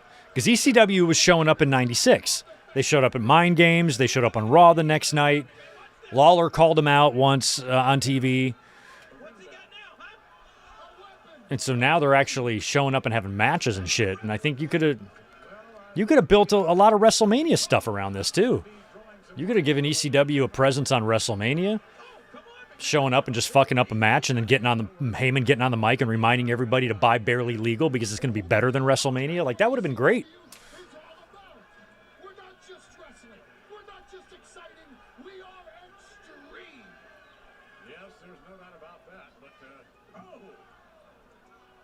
and anyone can get extreme. No, not We're going to have everyone. extreme action here, ladies and gentlemen, no doubt, when The Undertaker faces Farouk, the leader of the nation of the leader of the nation of domination, coming up. And of course, if you just joined us, the Legion of Doom, back in tag team action. So this is an early King of the Ring 97 main event here, preview. Apparently tonight it's Taker and Farouk. Look at this. What's going on with Tommy Dreamer? Oh, they're doing some wrestling, McMahon. Yes, the Undertaker against Farouk. But right now, Tommy Dreamer against Devon Dudley. And this is a fight of ultimate proportions. As the innovator of violence, Tommy Dreamer, you said anyone can get extreme. I was also in the building the night that Lawler returned, when Heyman was being like fired by Vince. Heyman was being carried out, and Lawler walked right past him after Lawler returned after his hiatus. He left for the entire invasion, came back right when it was over. 20 years, and I've never been ashamed to tell anybody that I was a wrestler. You understand that? When I left my hometown of Memphis, Tennessee this morning, when I was in New York City, let me tell you something. The mayor of Memphis, Tennessee, Mayor Harrington, was in the airport flying to Kansas City. He looked at me and smiled and said, "Hey, King, if you ever need a tag team partner, call me." I've never been ashamed of being a professional wrestler, but right now, when I look at this crap in the ring, and when I look at an idiot like you sitting right there, shut up. Huh. Well, Lawler could definitely take Heyman in a fight any day. I love it. I mean, it's a great feud, like a natural feud. Two of the best talkers, a couple of fucking blowhards, although Lawler, has got a big, huge babyface side to him from his homestead in Memphis there.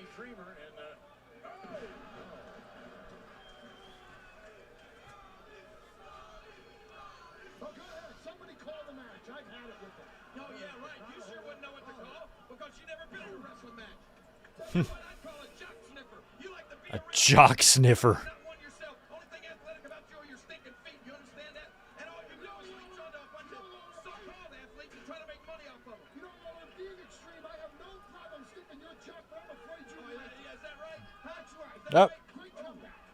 Wait a minute, in any event, ladies and gentlemen, Stop telling me to wait a minute. I've had it with him. He invited us. What are they doing to Beulah over there? That's kind of... Look at Undertaker. I'm watching ECW. with the leader of the nation of domination, Farouk. Any last-minute thoughts? Tonight, the march to WrestleMania. Oh, I love that we get an Undertaker promo With the nation during the finish of the match. will all be laid aside. And the only thing that stands between me and Psycho Sid at There's Bubba. is time. So we did have, that is kind of cool how we did have Public Enemy on Nitro and Dudley's on Raw. That's kind of cool.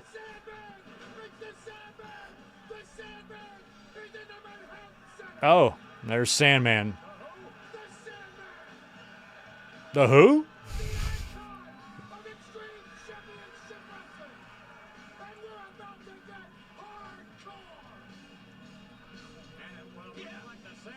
Damn.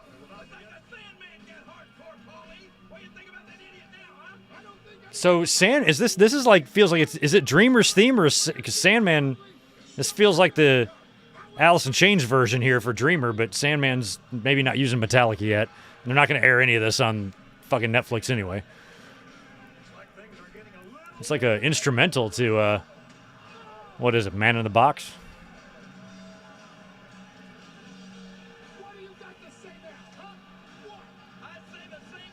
Look at that mullet on him, Jesus.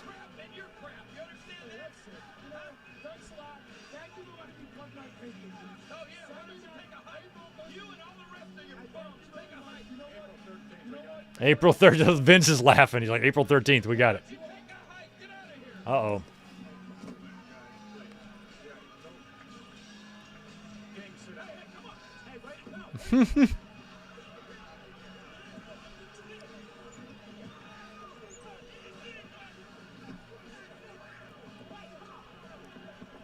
Look at Lawler. That is great. And Lawler would appear on ECW a couple times.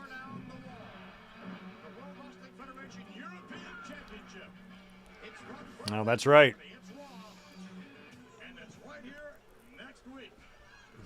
And this apparently is, look at that 757 bullshit. That was back when that was the show that apparently changed the direction creatively of WWE. That's when Russo rose to power. They aired that dog shit Germany show.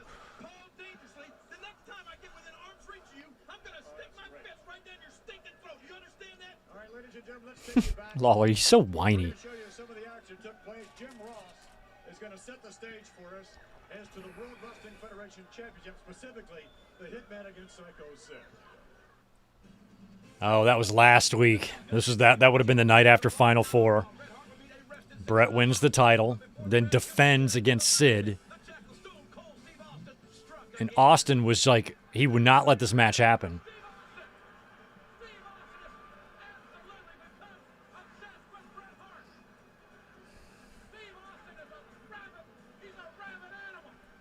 I remember being so bummed out that night. I couldn't believe it. I didn't know Brett was going to drop the title the very next night. I was so pissed.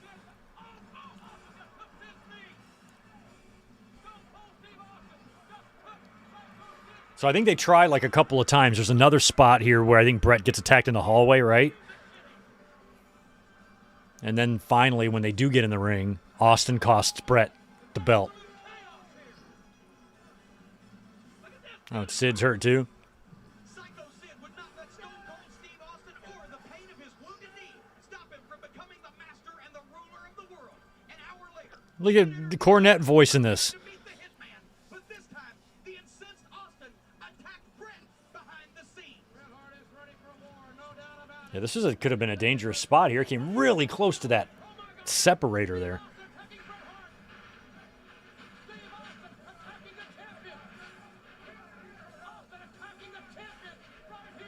Look at Sid coming in. Once again, WWF President Monsoon. promised the match would go on.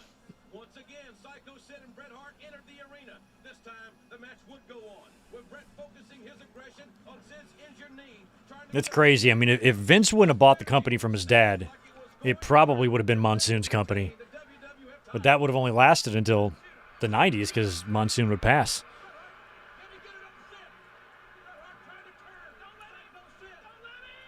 Ugh. Sharpshooter. This made me so mad.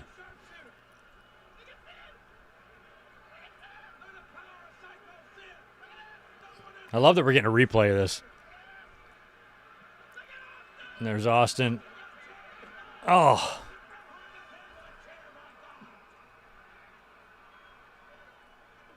I mean, it was a great moment. I mean, Sid winning the title for the second time was pretty wild.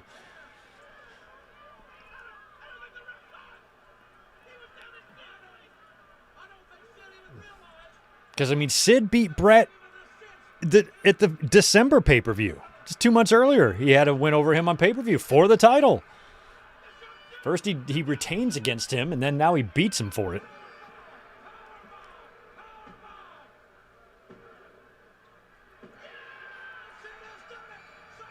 And I think Brett was supposed to get his win back at the Revenge of the Taker in your house, but Sid went to go play softball. So Austin filled in. I don't know if Brett ever got that TV win over Sid back in WWE. He might have in WCW. And Sid winning the title again. And that would set up your big Austin and Brett match at WrestleMania. And Sid would move on to face Undertaker.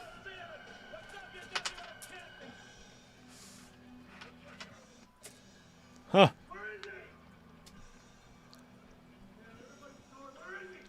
Look at Vince.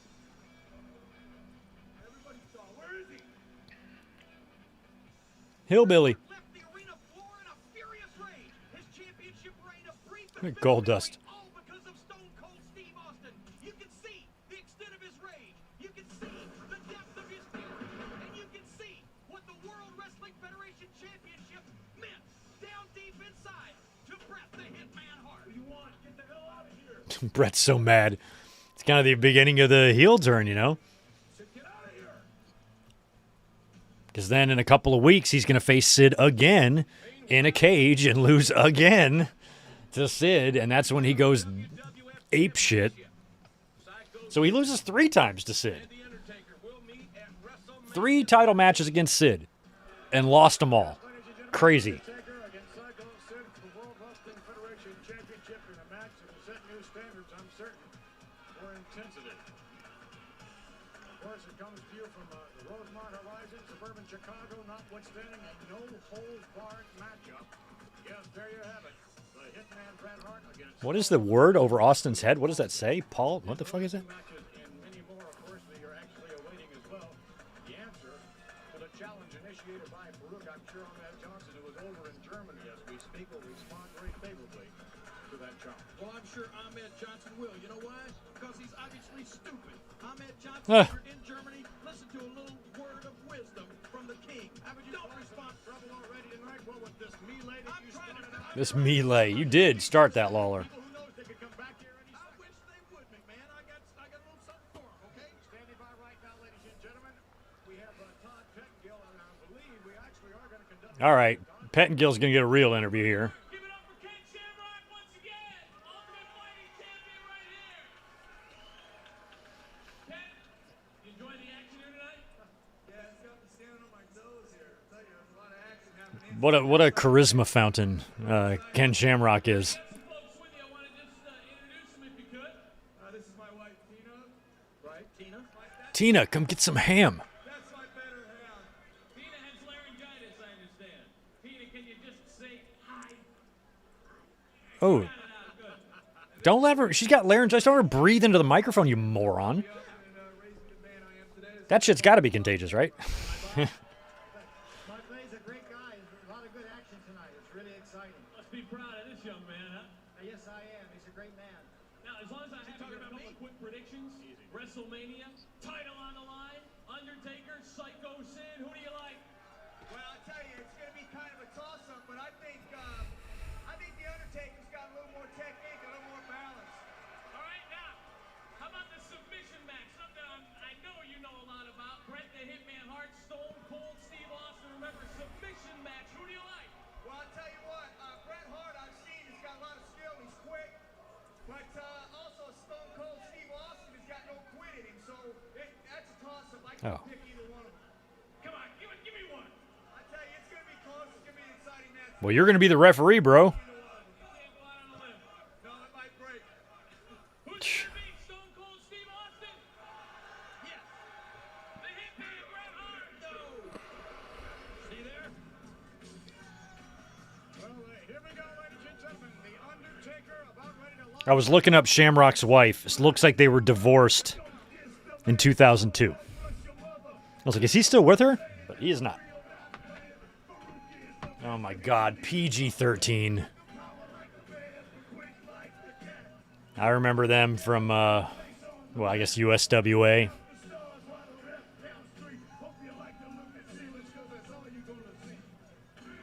They just were 2 little meth heads. They looked like 2 guys on meth in a trailer. Wait a minute, Farouk, that's the world's most dangerous man. Don't even... There's a Jamie Dundee shoot interview out there somewhere. It's just ridiculous. I think he does it shirtless. It's fucking trash. Rep that fighting, you do what is it? UF what? UF what? Something like that where they do that cat fighting. Ladies and gentlemen, I think we have had just about Let me tell you something. You're in the WWF. How crazy is it to be a pro wrestler telling a UFC fighter he does cat fighting? Step your ass in that ring with me. Farouk, even like Shamrock would whip every single wrestler in that locker room, including you. We'll be right back as we continue. Stay with us, ladies and gentlemen. I'm like, bitch, you were wearing a blue helmet Nakita. just a few months ago. Around trying to intimidate people. You don't know how to fight one-on-one. tell you something. A man stands on his own 2 feet, and you got 2 left feet. If Vince McMahon wants to put something on the line here, let me tell you something. I'll be willing to step in the ring with you, but you keep your Well, mouth again, shut. we'll be right back, ladies and gentlemen. Stay with us for more Monday Night Raw. Who knows what's going to happen? And Shamrock would kind of, I mean, the first person he'd mix it up with would be Vader, right? Presented by PlayStation. March 23 from the Rosemont Horizon in suburban Chicago, Illinois. WrestleMania Heat, but tonight it's Suburban Chicago. Boy, they're pissed off about that Chicago stadium, aren't they? It's pretty crazy that it's in Indiana. But that town is like border Chicago. It's right there. It's no different than the Jets playing in Jersey. But boy, are they pissed off. Luckily for me, I could care less.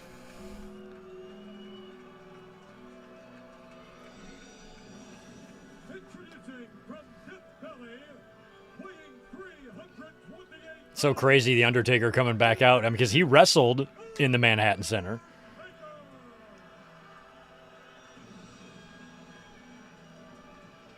But of all the WWE wrestlers that we've seen so far tonight, I think he's the only one. Because, like, the Bradshaw and Godwins weren't there in 93. Who else did we see? LOD weren't there. Headbangers obviously weren't there. So I think Undertaker's the only person. That kind of sucks that he's the only guy that would have wrestled in the 1993 version of the Manhattan Center shows.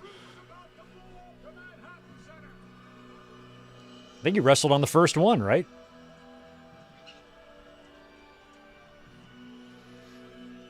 I want to tell you something, man. Anything can happen in this match. Live from New York City. Woo-hoo!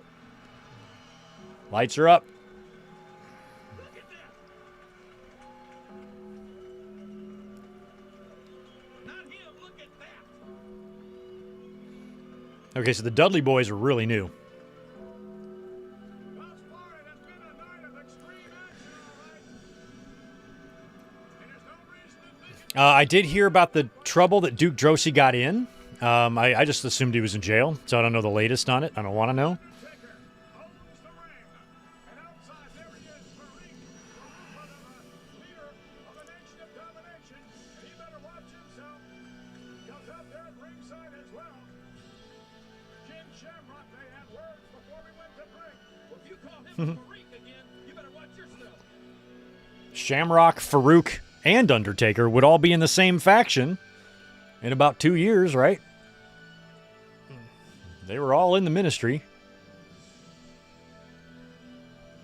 The Undertaker, one-on-one with the World Wrestling Federation champion, Psycho Sid. At WrestleMania, the granddaddy of them all. It's crazy how they just, Taker and Sid didn't really have too much interaction, and then they just thrust Taker like, you're going to go win the title at WrestleMania. Shawn doing his thing. We're going to put Austin and Brett together and put the title on you. We are live as we speak from New Undertaker had the most to gain in that situation. And the creatures down in the subway are beginning to shake a little bit. You got that right, McMahon. The creatures in the stands are beginning to shake.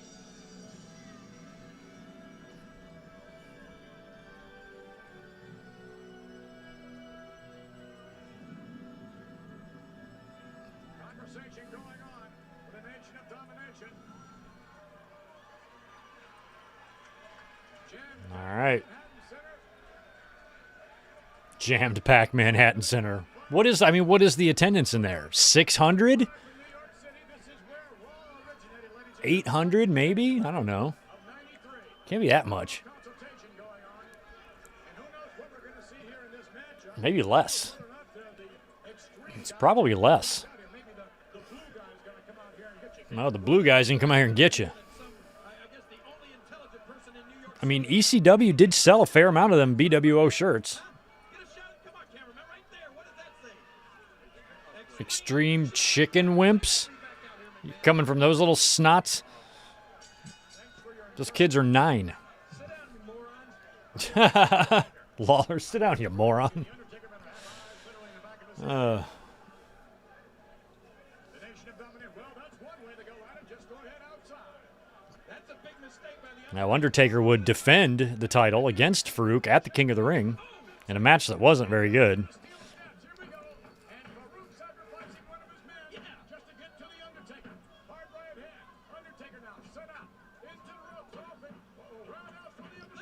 I didn't like this particular look of The Undertaker. I didn't like his gear. I didn't like that stupid teardrop thing he was doing. And the Batman costume he came out to at Survivor Series.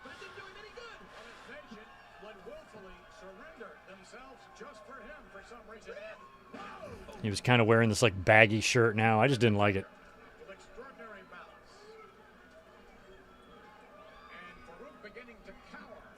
I liked him much better like later years when he got himself in shape. He was always kind of just out of shape in these days. It didn't look like he ever went to the gym ever. You know, but then by the time you get to like 2007, he's kind of like shredded. He's got like the singlet thing looks so much better. He's got a tan. But he just looked like Man Mountain Rock with pneumonia.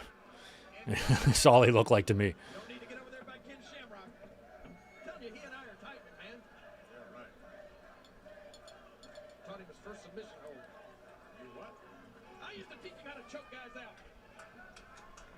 No, you didn't, Lawler.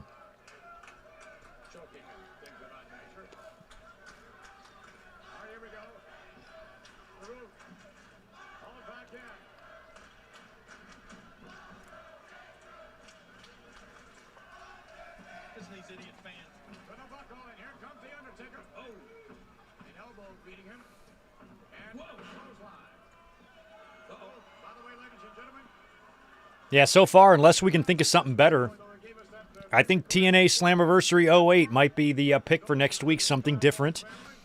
We've only done a couple of TNA shows.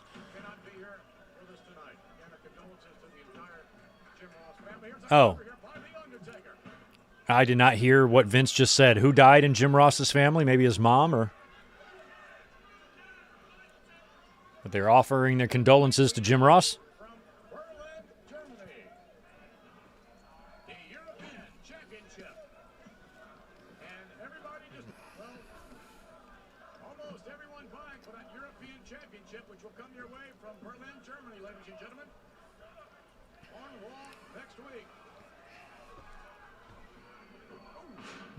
You sprechen Sie Deutsch?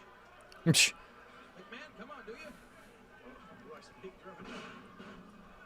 And nobody will be totally lost over there. I found it very seriously. 2 and almost a count of 3. Most Europeans bilingual. I heard that about them. Off the rope and they get to the hair. And Farouk. No doubt will win by any means necessary. Farouk, the clothesline. big clothesline.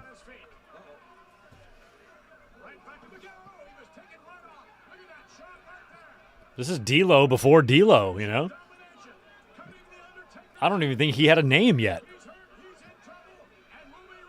He looks like the real deal now, though. Full Metal, the album, with a bunch of themes from guys who aren't here anymore. They are lucky, though, that they managed to get that album cover without Razor and Diesel on it. Are they on it?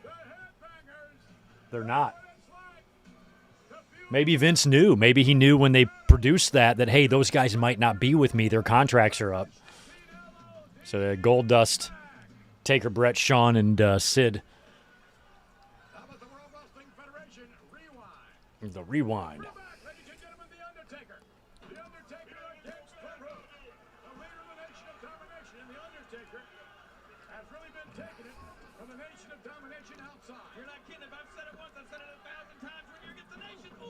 Ooh. Watch the bump.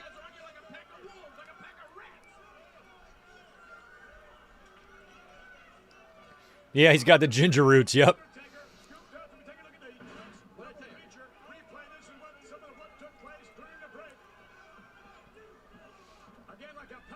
Yeah, I just didn't think he really looked really good in 97, particularly, you know? I thought he looked a little better maybe 98. I'm telling you, when you go outside You know, but then he got big again. The American Badass, you know, he got big. He was never really in shape until early 2000s or mid 2000s.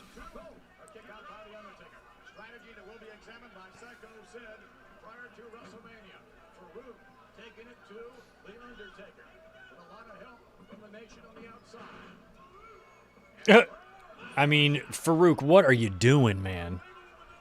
He put his head down and stayed that way for about 4 seconds until Undertaker hit him with a leg drop.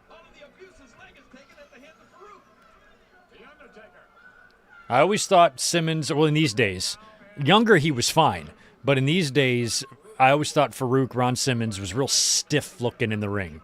You know, he just kind of took his bumps. Luger was like that too. There was just some sort of stiffness about them, like the way they threw their punches and stuff that I didn't like. They had no finesse at all, you know. They just looked real clunky.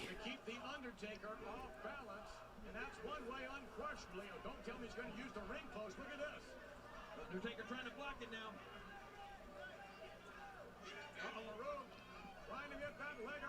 Farouk was much better in the APA as a tag team. But I never really got behind Farouk as a singles too much. I just felt like physically he wasn't what he was in WCW when he was champion there. I mean, he was phenomenal, like in the early 90s there. But by this point, no, something was missing.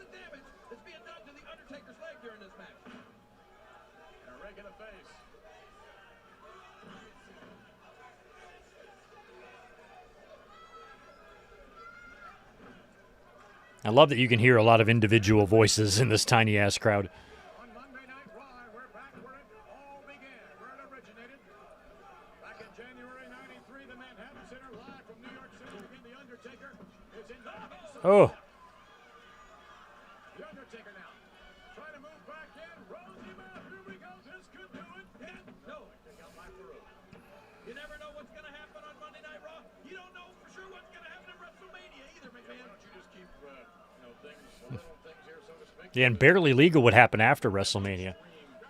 And I'll never forget, I had to work, I think, the night of Barely Legal, so I ordered the pay-per-view, and then I had to trust my VCR to tape it. But I was going to get home, just might not get home in time, so I wanted to have my VCR set just in case. And I got in, I think, after the beginning of the first match or something, or second match, right when they were throwing the streamers in. I know Taka Michinoku and Funaki was in the ring, whatever that match was. That's when I got home. I walked right in the door as that was happening. I left my TV on while I was gone and had it all set and ready, and just hoping and trusting that when I called a couple of days ago and ordered the pay-per-view, that if I left it on the channel, it would click on and my VCR would get set and everything would be fine, and it did. But you had to trust that shit back then. It was tough.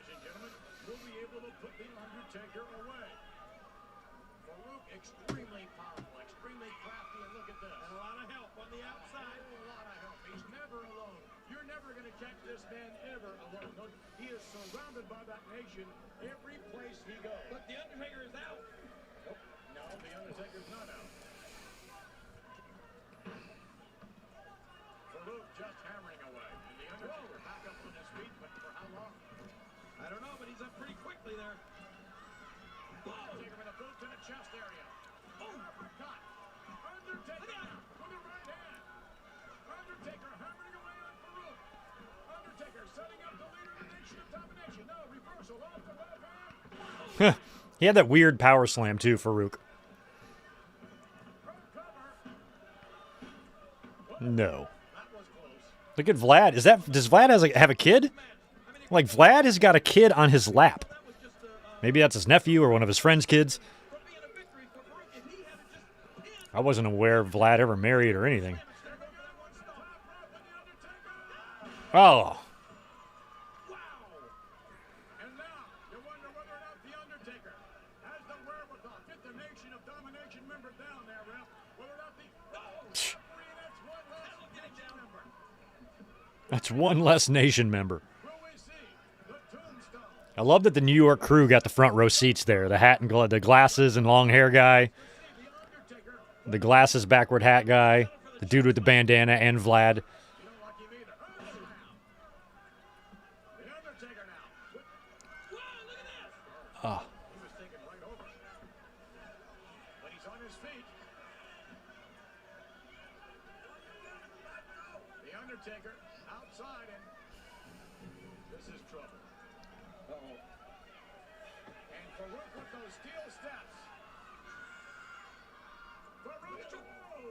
Farouk.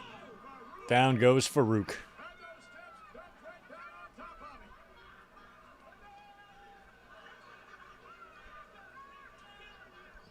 The Undertaker. I always hated that spot with the steps. You come in with them, and then you get kicked, and then you fall backwards.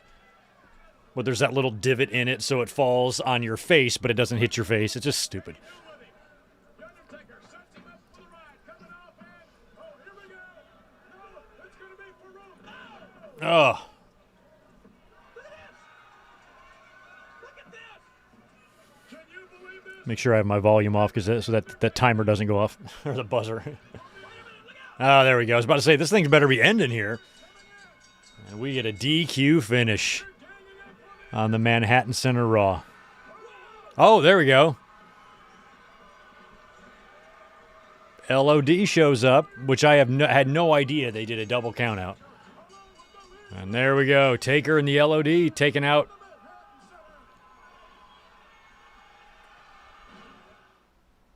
Wow. Because they were there with Undertaker back in the early 90s. So that one was good, but man, that was kind of a weak Raw. You can understand why they had to bring in the ECW guys and do all that, because that was a really, really weak roster. But that was another fun one that we did. Let's go ahead and kind of tentatively plan on TNA Slammiversary 2008. I'm assuming it's available on YouTube. Otherwise, you guys wouldn't have recommended it. Or at the very least, I could put up a poll. But I think between Slammiversary and King of the Ring 97, a show that we haven't done yet, Slammiversary might be better. King of the Ring 97 is pretty boring, but we do need to check that one off the list, so maybe we'll do it the following week. Or we'll put up a poll and ask you guys if you want to do another Raw Nitro thing or a pay-per-view, and we'll kind of go from there. But let's plan on Slammiversary for next week, and then maybe we'll do another one of these Raw Nitro deals in a couple weeks. That should be the plan. But tomorrow, Monday Night Raw is in France, I believe. It's going to air at 2 p.m. Eastern again. So I think we'll be up here for a review, because we got some King of the Ring stuff to get into and whatnot. So I think we'll plan on being here tomorrow afternoon for a review. Just not sure what time yet, but I'll post a link sometime tonight or tomorrow, and I'll be catching y'all then for some Raw talk. Have a great rest of your Sunday. Thanks for joining us again. These are always fun, and I'll be catching y'all tomorrow for Raw. Have a good one, y'all. Peace.